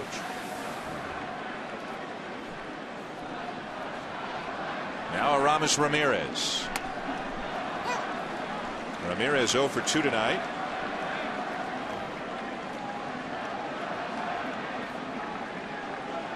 Wakefield checking out Castro out at second to base. The bullpen gets up now for the Red Sox. Right-hander Daniel Bard. He's given a couple of days off because he'd been working so much. Now maybe asked to get more than 3 outs, it looks like. And imagine if you're a Cubs hitter going from a 64 mile an hour knuckleball to a 98 mile an hour fastball. That's an adjustment.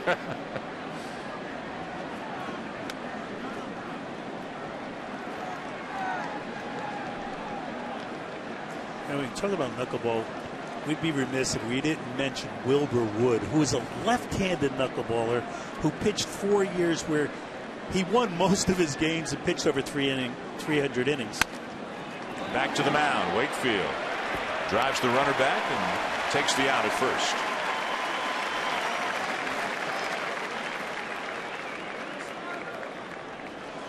Let's take a look back at some of the other famous knuckleballers we alluded to a little bit earlier. A guy that Bobby mentioned before, Charlie Huff, 216 wins, 61 saves, pitched till he was 46. Phil Niekro's in the Hall of Fame. Pitched till he was 48. And Hoyt Wilhelm, who thrived as both a starter and a reliever, pitched until he was 49. Tim Wakefield is 44. Says he loves to play. Says he wants to help the Red Sox win another World Series for the people of Boston. The Red Sox just keep renewing him annually. The same contract rolls over. Now a swing and a high fly ball to right field off the bat of Carlos Pena. Cameron is back. Cameron is shy of the wall to make the catch for the second out. Castro will tag and come to third.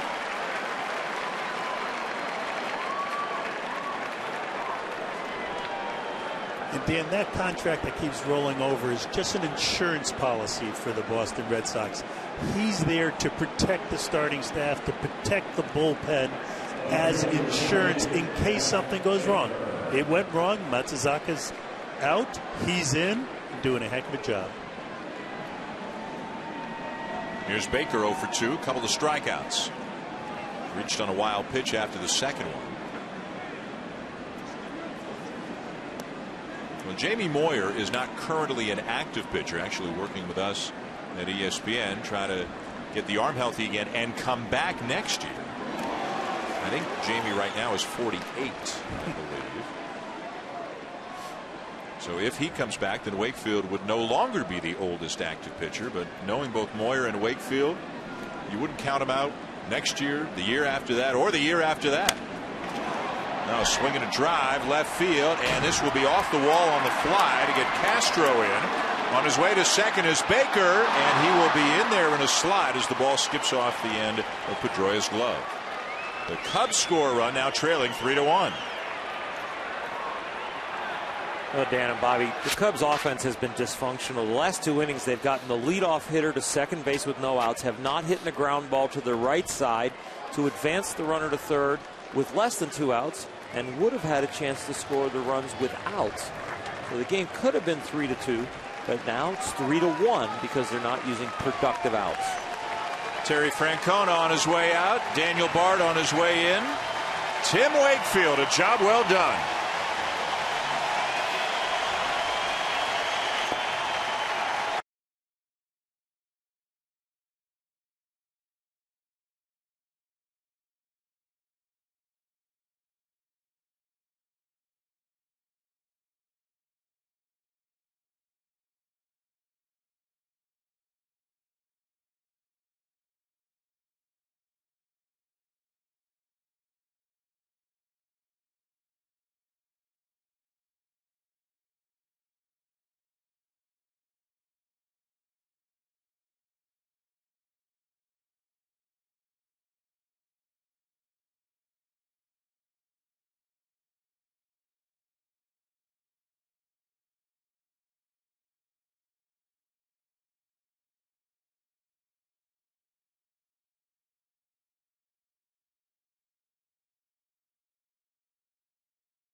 presented by Taco Bell. Back here at Fenway Park in Boston, the Red Sox lead the Cubs 3-1. Tim Wakefield, an outstanding job over 6 2/3. He leaves after the Jeff Baker double drives in a run, and as it turns out, Jeff Baker leaves as well. Watch him out of the box, and you can see it's grabbing on him right there. Strained something or pulled something, giving it his all to get into second base, but in a lot of pain and had to leave the game. Tony Campana is on as a pinch runner at second base. More on him in a moment. Daniel Bard is the new pitcher for the Red Sox. There is Campana. He's gotten a lot of attention over the last few days. Just called up this week. Had a big pinch hit double in his first at bat in the big leagues. That came in Cincinnati earlier this week. A young man who has beaten a lot of odds in a lot of ways to get where he is today. Swing and a miss by Soriano, including Campana beating lymphatic cancer when he was just 7 years of age. As a member of the Cubs coaching staff said about him when he got to the big leagues, this is the second toughest thing that he's ever had to do in his life.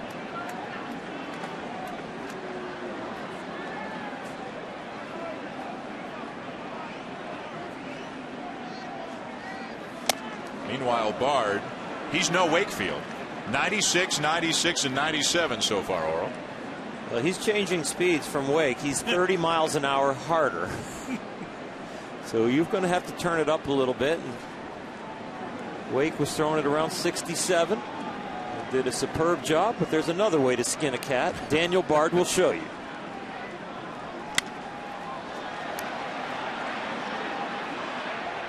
Into the Red Sox dugout, and now Adriano Gonzalez almost joins that baseball in the Red Sox dugout. 2-2 now, the count on Soriano.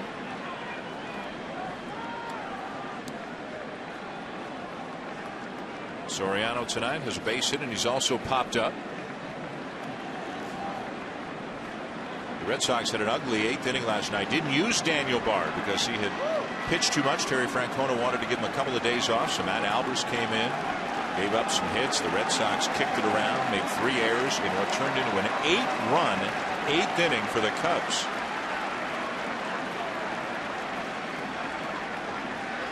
Two. That one's at 98. There's a lot of speed out there right now from the mound and on the bases. Probably the fastest guy in the league at second base right now, Earl. They tell me he goes down to first base at 3.4 on a bunt. Can steal on 3.2 seconds. I'd love to see a line drive to left and see him score on a base hit. Bard blows away Soriano.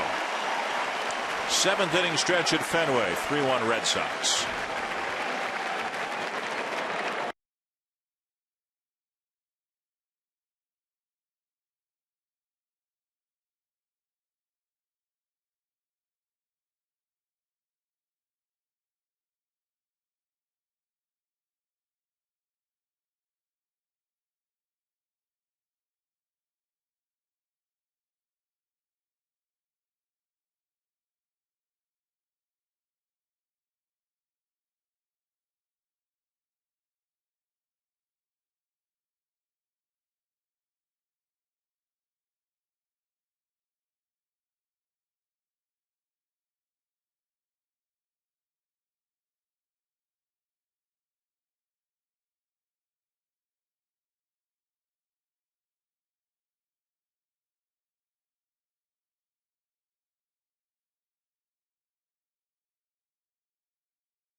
blizzards, all in the same day. But Daffy, unpredictable spring, always looks forward to the steadiness of the warmer, hot summer. Whiplashed but never whipped, Boston has been here before. Down but not out, bent but unbroken, not dead? Okay then, stronger. It is a very unique baseball fan experience to come here to Fenway Park, and I'm sure we'll say much the same thing when we visit Wrigley Field 4 weeks from now. The two teams with the oldest, most unique ballparks into baseball, Wrigley Field and Fenway Park. One opening in 1912, the other opening in 1914. Two very small ballparks, although Fenway has expanded a little bit. They've added some seating over the years. The Red Sox leading the Cubs 3-1 as we go to the bottom of the seventh. John Grabo starts Jared Saltalamacchia with a strike. Salty, as he is known to his teammates and manager, hit a home run his last time up.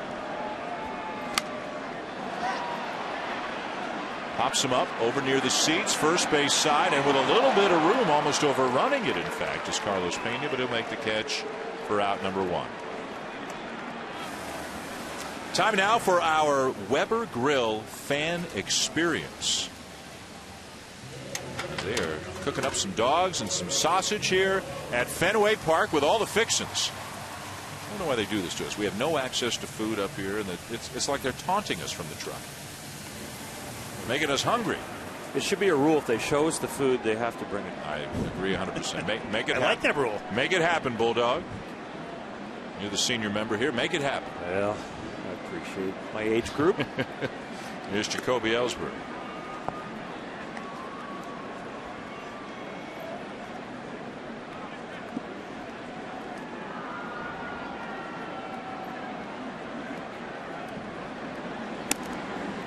Strike. Ellsbury is 1 for 3. Had an infield hit his last time up. Tony Campana stays in the game in left field.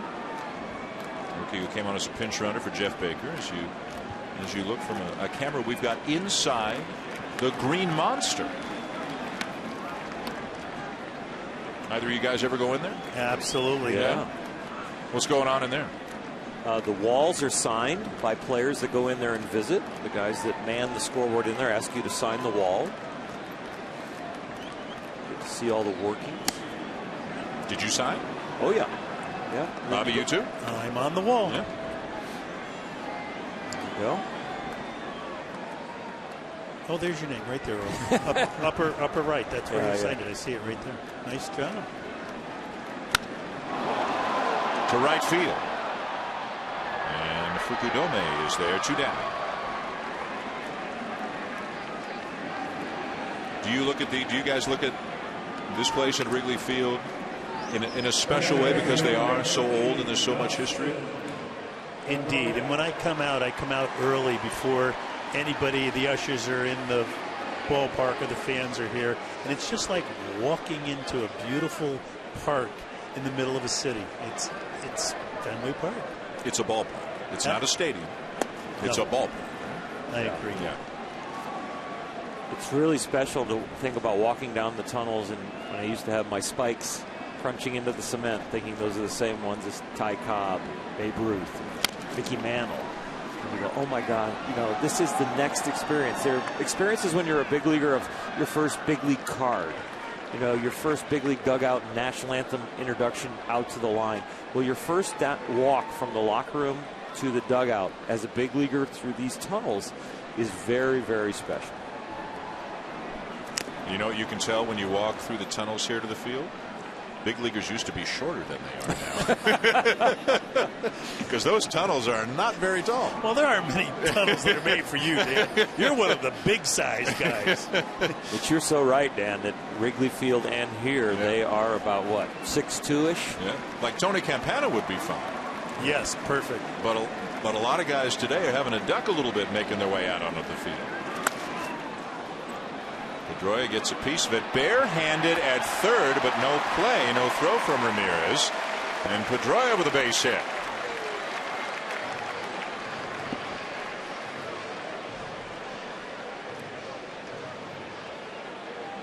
This ball's hit off the end of the bat, and as it's spinning, it hits the dirt right at the end and spins away from Ramirez. He bare hands it and never gets a grip on it, not able to throw it across the diamond. So it's a base hit for Dustin, who needs base hits at this time desperately.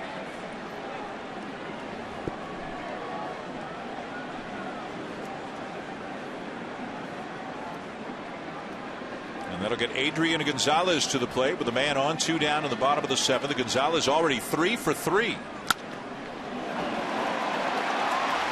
The flip to second, but safe at second is Pedroia. Adrian Gonzalez is 4 for 4 in spite of a great effort from Starlin Castro. And is he shaken up?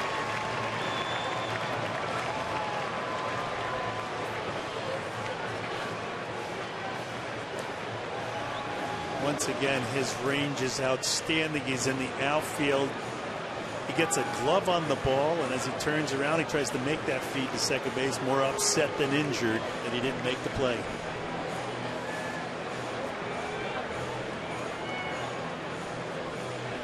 Graybo out, Kerry Wood on his way in. We'll check on the status of Starlin Castro as well. When we come back, the Red Sox threatening, leading 3-1 in the bottom of the 7th.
Starlin Castro appears okay, stays in the game. Kerry Wood is on the mound, facing Kevin Youkilis with 2 on, 2 out.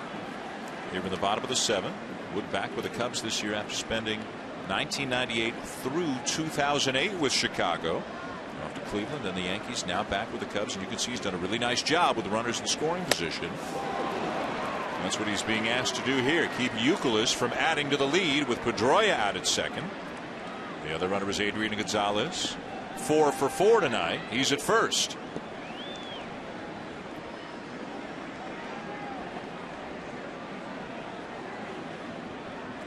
Kerry Wood shared some time with Mariano Rivera last year and picked up a great cutter. Big curveball fouled off.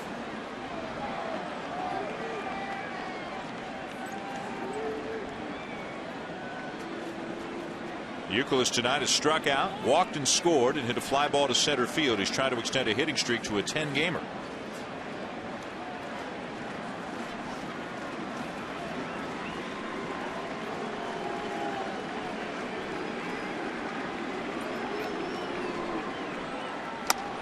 Lays off the high fastball.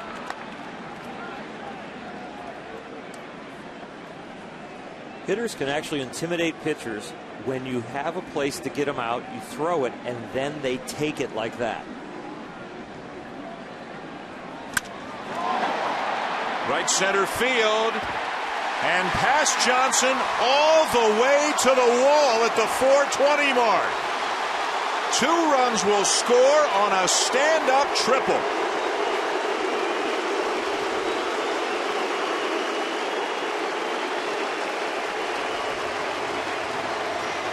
The battle for Kevin Youkilis was won, or started to be, in his favor the pitch before the one he hit.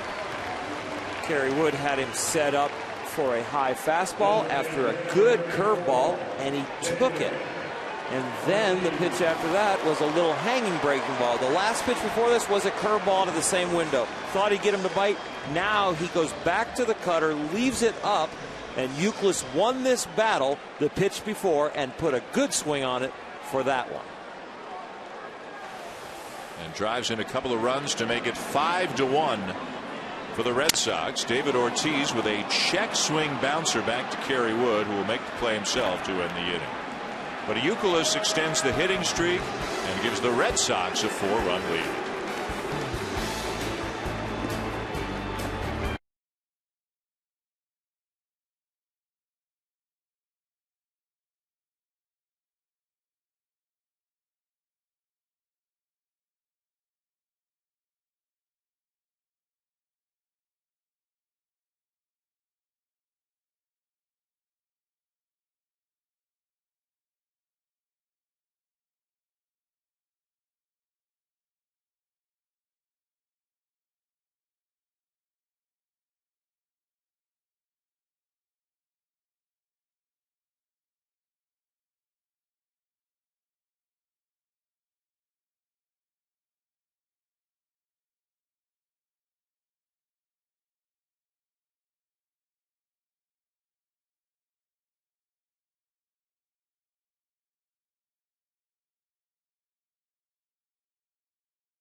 Pretty good recipe for success for the Boston Red Sox tonight. An outstanding performance from Tim Wakefield and Adrian Gonzalez. Kevin Youkilis among those delivering the clutch hits for Boston tonight as well. They're up 5-1 as we go to the 8th inning. Catcher Wellington Castillo facing Daniel Bard. Just 4 hits tonight for the Cubs. The Cubs are below 500, 20 and 24. Big swing and a miss, and another hard fastball from Daniel Bard. The Cubs, who have a lot of fans here, not as many tonight as they did last night and the night before. A lot of people, evidently, the Cub fans came here for the first couple of nights. Still a lot of them here, but not as many as there were the first 2 games of this series, where locals said they had never seen so many fans of a visiting team here at Fenway Park. They were very respectful. I walked around town for about 4 hours yesterday, and when the Cub fans were on the street with their jersey, they were greeted by the Fenway folk, and it was no anger. There was no hostilities being exchanged. I think there's a kinship between the two teams, and I think most Red Sox fans would love to see the Cubs win the World Series because they know the pain that Cub fans feel. Until 2004, they knew exactly how they felt. There's Mr. Cub. It's been 103 years, 1908. The last time that the Cubs won the World Series. Haven't even been there since 45. Thought they were going there in 2003. 5 outs away. Didn't work out.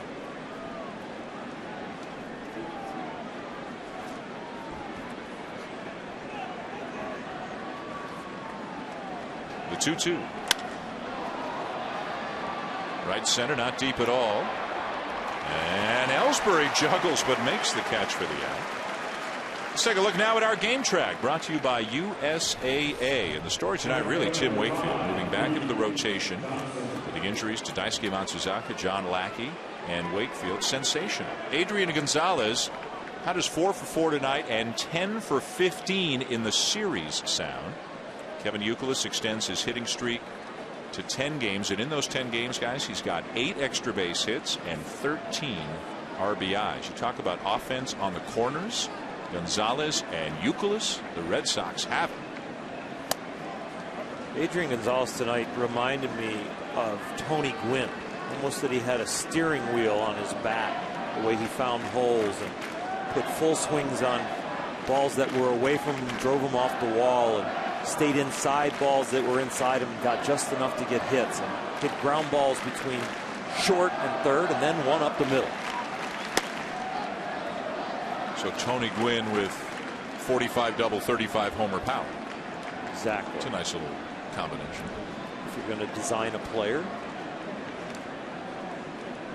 The great Tony Gwynn.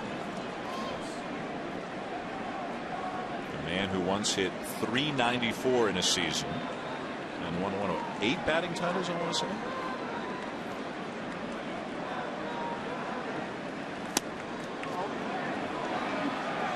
On the appeal he went, says Rapiano down at first. So it's 2 balls and a strike on Reed Johnson.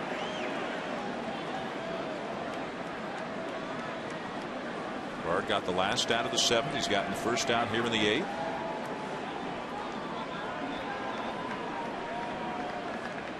And he's playing because Marlon Byrd got hit in the face last night. We know Marlon's watching this game, at least listening. We wish him the best. For sure. Multiple facial fractures sustained by Byrd in that incident last night. Grounded down to third. 2 down. Well, this week at the MLB Fan Cave in New York City, Gabby Sanchez and Logan Morrison from the Marlins dropped by. Check out the cave, as did Drew Storen, the closer for the Nationals. The visits from players and other entertainers are all captured in video shorts at MLBFanCave.com. You can also follow along on Twitter at MLB Fan Cave and like the MLB Fan Cave on Facebook. We're planning a visit, guys. We've got a game. We've got the Braves and the Mets coming up in a couple of weeks. And if you're in, we're going to check out the Fan Cave that weekend. Does that work? I want to be a caveman. All right. You've signed the inside of the Green Monster. Now you can sign the inside of the Fan Cave. Can I go with you, Earl? Well, you're going to go early before anybody gets there. You do that every place we go. We'll get there, Dan. Bobby will already be there. Bobby's like the wind. Feet will be up on the coffee table. He'll be watching replays of one of the games from the night before. He'll be breaking down a swing for one of the guys living there. Bobby's one of these, he gets more done before 9 in the morning than most of us get done in a day kind of guy. Exactly. Right? Never felt more inadequate in my life than I feel this year. Stop it. Fukudome 0 for 3 tonight.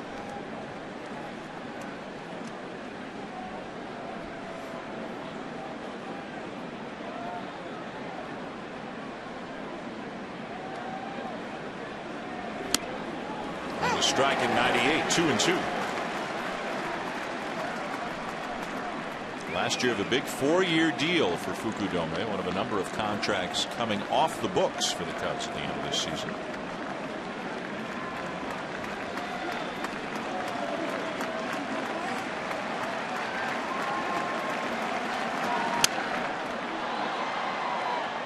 play off to the left, and Fukudome needs a new bat.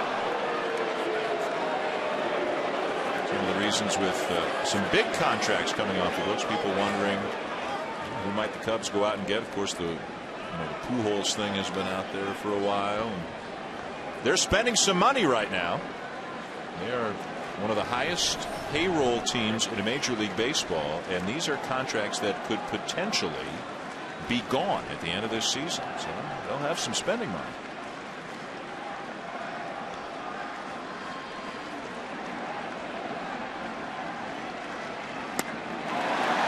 Inning over. Great job by Bard. To the bottom of the 8th, 5-1 Red Sox.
Taco Bell. Think outside the bun.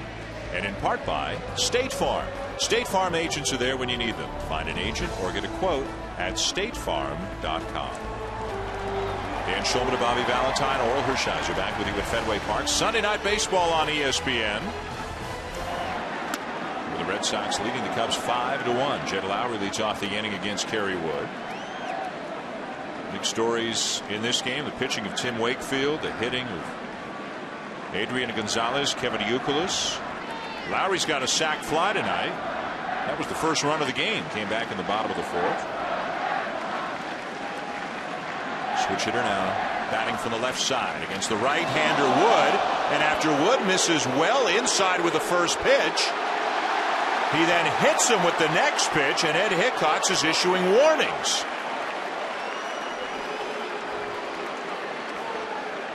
Now, the first thing you think of, whether you should or you shouldn't, is what happened last night. Well, after the first pitch, Dan, Lowry stepped out of the box, was walking around wondering, was that intentional? Because he just got out of the way. Oral, your thoughts? I looked at you right after the first pitch, and I thought, you know what, something might be up. And I don't tip my cap to Kerry Wood for doing it, but I tip it for doing it the right way. Well, last night, as we've discussed, Marlon Byrd was hit in the face. After that, Kevin Youkilis was hit. But before Byrd was hit, Fukudome was hit. And Mike Quaddy was really upset, first of all, that Marlon Byrd was injured. But he is clearly seen during last night's game saying that's 2-1. Two of our guys hit, one of your guys hit. So it's the first thing you think about with what we just saw. Mike Cameron, the batter. And it was interesting that the bullpen was loose when Kerry Wood went out there just in case he got the ejection. I think that was a planned pitch on the first pitch, a planned pitch on the second pitch. Kerry once again earning some stripes, and as we mentioned, Marlin, as he's listening or watching in this game, could feel that his teammates are with him.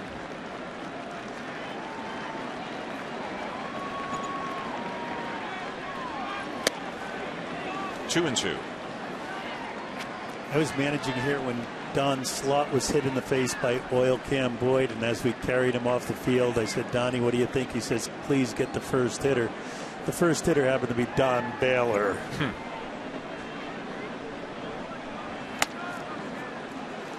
And my pitcher, Dwayne Henry, went out there on the first pitch. He got Don Baylor. Don Baylor walked down the first base, understood what was going on, and we played the rest of the game.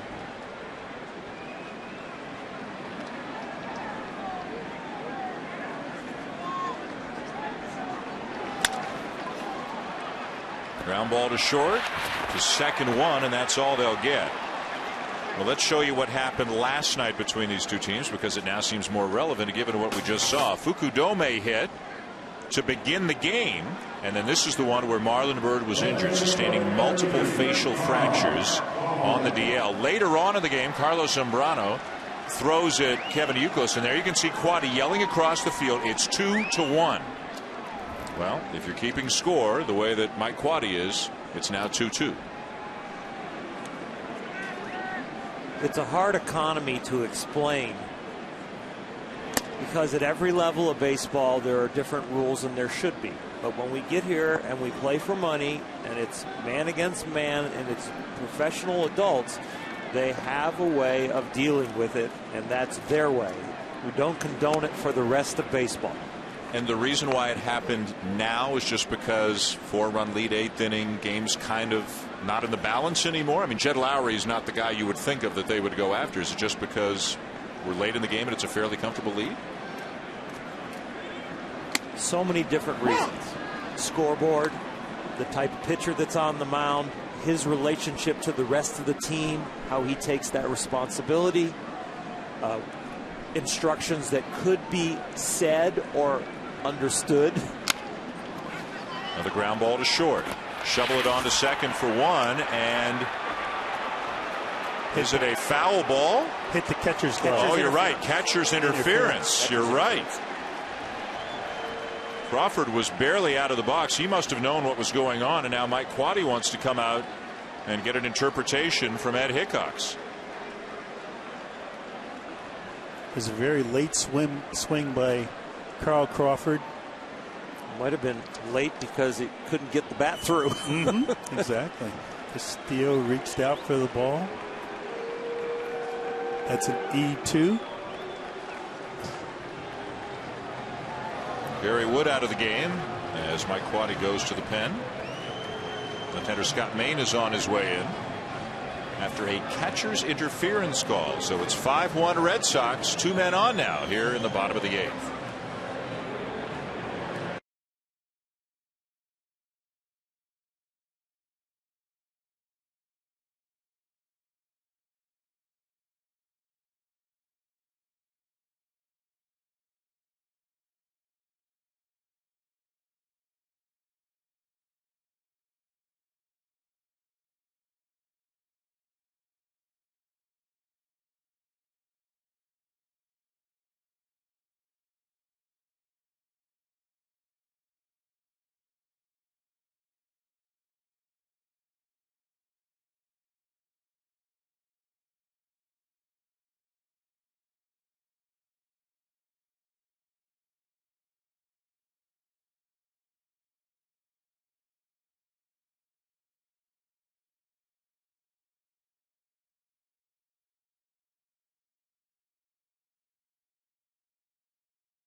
Lead 5-1. We're in the bottom of the 8th now. 2 men on with 1 out here in the inning. Carl Crawford awarded first base on catcher's interference, the second time that has been called in this series here over the weekend. And watch the webbing of Castillo's glove right there. You can see how it nicks the end of Crawford's bat. So it's E2, an error charged to Castillo, but no official at bat charged to Crawford. He's down to first, Cameron to second, 1 out.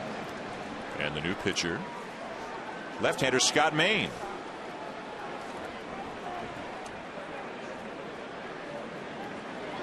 And Maine comes on to face Jared Saltalamacchia, who he faced on Friday when Saltalamacchia took him deep.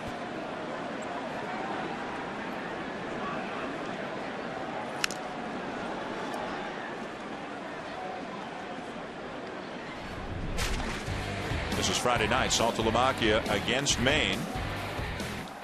Hits it up above the monster seats, where the ball is caught by the president of the Chicago Cubs, Crane Kenny, who then gives the ball to a young Cub fan who throws the ball back onto the field. Saltalamacchia with a home run tonight as well.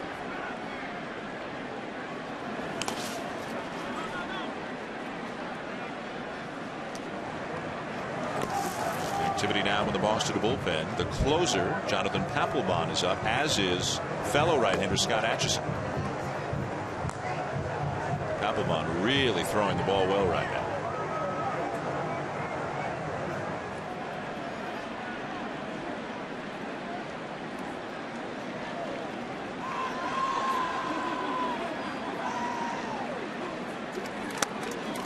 Breaking ball down and in, 2-1 on Saltalamacchia. You know, we asked Terry Francona before the game, what is the difference in Saltalamacchia? And he talked about the game being slowed down. That doesn't mean that the ball's coming slower to him or it seems bigger.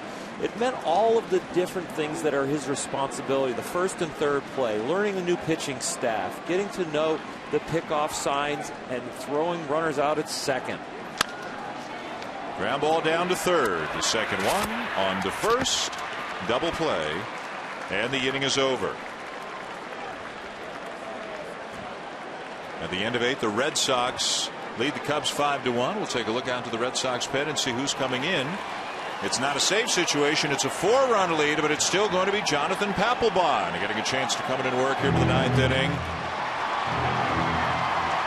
Much to the delight of the Fenway faithful.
NL Showdown update brought to you by State Farm, the American League leading the all-time interleague ledger between these two leagues, but the National League right now at 21-20. Looks like that might get even up at 21 with the Red Sox leading here.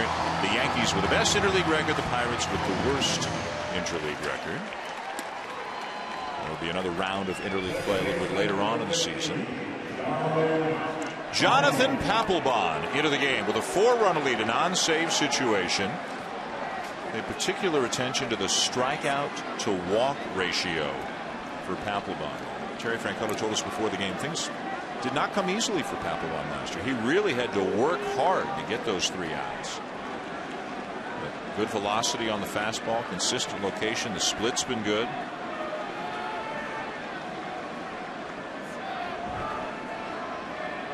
Darwin Barney leading off the 9th inning for the Cubs, 0 for 3. Young second baseman out of Oregon State, originally a shortstop there. Oral, you saw him in the College World Series when you were covering it for ESPN. I know you were very impressed by him. Talking to him today, he was absolutely amazing. He's got a child, married. He's an adult already at the big league level. Kind of interesting how those championships just follow him around, huh? Coincidental, I guess, huh? 2 in the minor leagues, 2 in college. Cubs pretty excited about what they've got up the middle with Barney at second, Castro at short.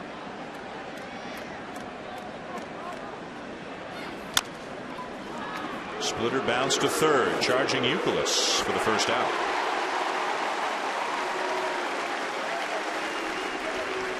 MLB.TV, baseball everywhere. Watch over 100 live out-of-market games per week online and on your favorite device. Visit MLB.TV for details. There's the other half of that double play combination. Starlin to Castro. 1 for 3, doubled and scored his last time up, the only run the Cubs have tonight. It's interesting how these two kids are growing together. One kid from the NC2A Championship World Series, the other out of the academies in the Dominican Republic, signed at 16 years old. It was interesting when we asked Mike Quaddy before the game, what do you like about these two guys? The first thing he said was how good they have been for each other, especially Barney, even though he's got less major league experience than Castro, him kind of being taking care of Castro a little bit, kind of being somebody Castro looks up to a little bit.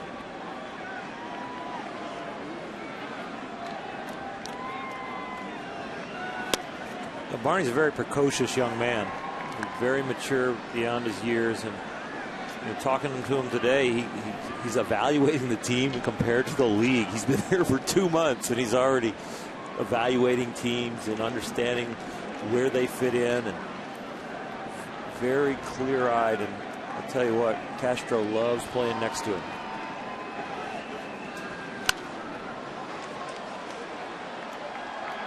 That's a great swing. It is. 96 up top, right on it. Upset that he missed it. It's great to be 21 and be confident with that kind of talent. Yeah.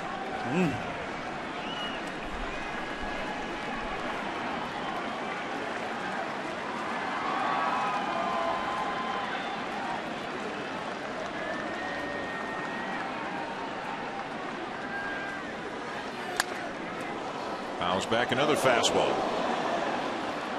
Cub fans have a lot to look forward to from this young man, and the two of them up the middle for a long time to come. Still needs to learn his strike zone a little. He'll chase outside of the zone. He hasn't walked very much this year. He likes to hit. He likes to swing. Rudy Jaramillo, their outstanding hitting coach, has been working with him diligently day by day.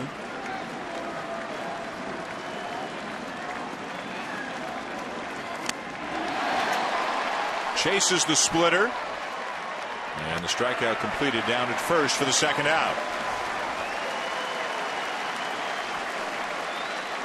Boy, Papelbon Oral elevating at 96 and then burying the splitter. He's got it going on.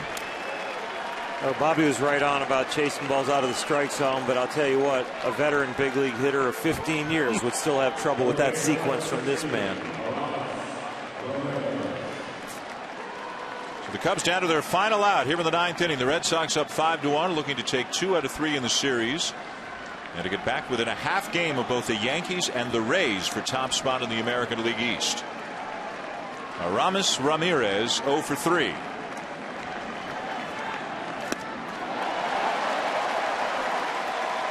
Slider at 90. And a big swing and a miss by Ramirez. Tim Wakefield outstanding tonight. 6 2/3. A run on 4 hits. Looking for his first win of the season.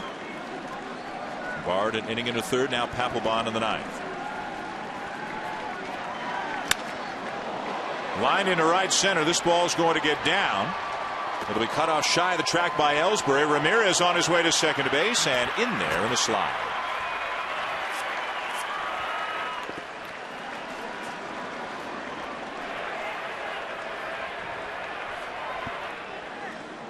So with the runner at second, 2 down, here comes Carlos Pena.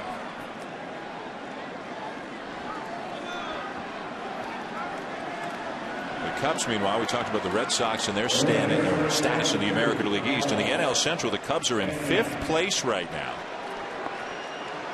And with the Cardinals winning earlier today, if Chicago loses this game, they'll be 6.5 back. But with 4 teams ahead of them, the Cardinals, Reds, Brewers, and the Pirates.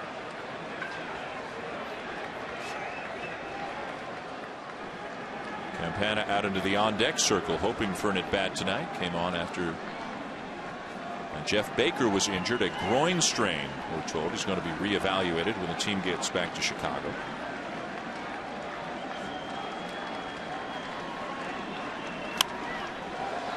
Back out of play. You know, the Cubs, and this will be now 45 games into the season, regardless of what happens tonight, they have not won 3 in a row all year. Well, I don't think you really should judge a team until you see them at their best and see them at their worst, and we definitely haven't seen the Cubs at their best. Haven't seen the Cleveland Indians at their worst.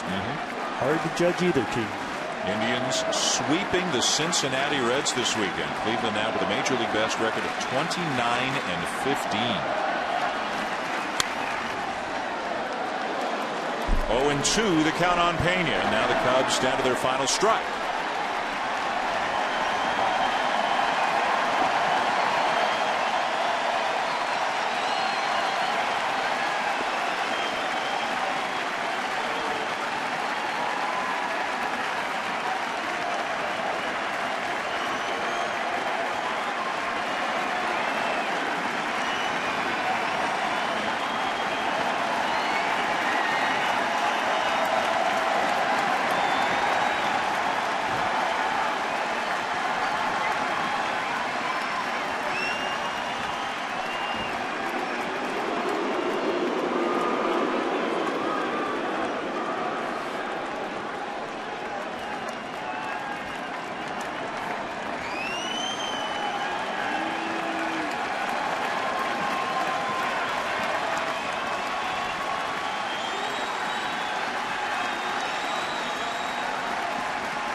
Third on defensive indifference is Ramirez. I guess you can say when there's no infielder within 75 feet of the bag, they're somewhat indifferent. The catcher would have to run down the third and tag him out in order to make a play on that ball. He could have started that play at first and made it into third. But in the grand scheme of things, the Red Sox don't much care about that. Just looking to get Pena.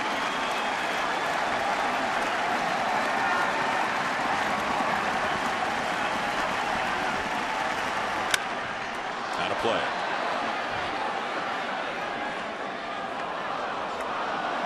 With those good swings at the fastball, you'd have to think a split right here would put this game in the bag for the Red Sox.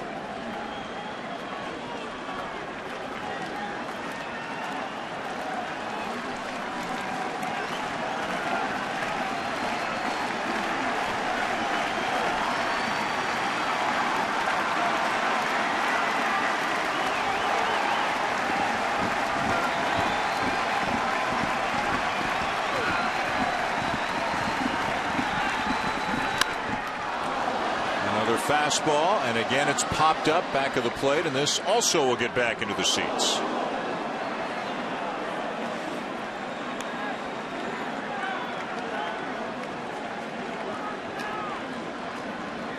So Pena continues to battle Papelbon.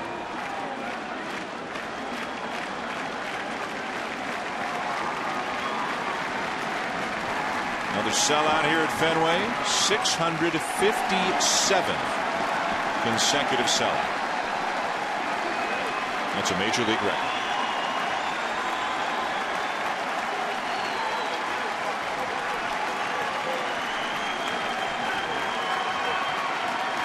Again, the 1-2. And another fastball, this time up and away. It's an ego battle now. He's like, I'm not going to throw the split in the dirt and risk giving up my run over there on third base. I'm just going to beat you with my fastball. Throw some extra pitches needlessly. That's 7 games in a row against contenders coming up. Starting tomorrow with Cleveland.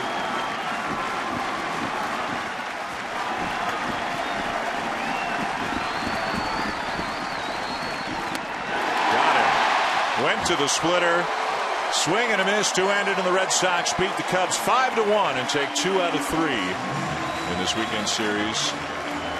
And the Cubs' first visit to Fenway since 1918. A big night for Kevin Youkilis. The same can be said for Adrian Gonzalez, Wakefield, Bard, and Papelbon getting the job done on the mound. Tonight, Chevrolet player of the game is Adrian Gonzalez. 4 more hits tonight. He winds up 10 for 15 in the series. The former National Leaguer enjoying his time facing a National League team here in interleague play as Gonzalez continues to tear the cover off the ball. Jared Saltalamacchia with a home run, and the Chicago Cubs head home, having lost 2 out of 3 and 5 games under the 500 mark now at 20-25. The win will go to Tim Wakefield, his first of the season. He is now 1-1.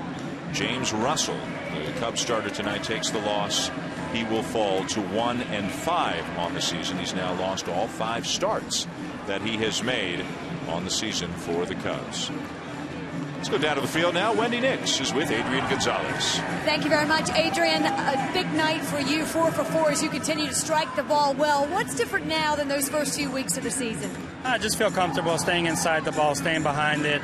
At the beginning of the year, it's always, you're trying to find a groove, and I wasn't staying behind the ball. I was getting out in front and rolling over balls and top spinning more balls. And, I really found a good comfort zone staying behind it, and that's what I'm always trying to work for. And, I'm in a good place at the plate right now. With John Lackey out as well as Daisuke, how critical a performance tonight did you get from Tim Wakefield?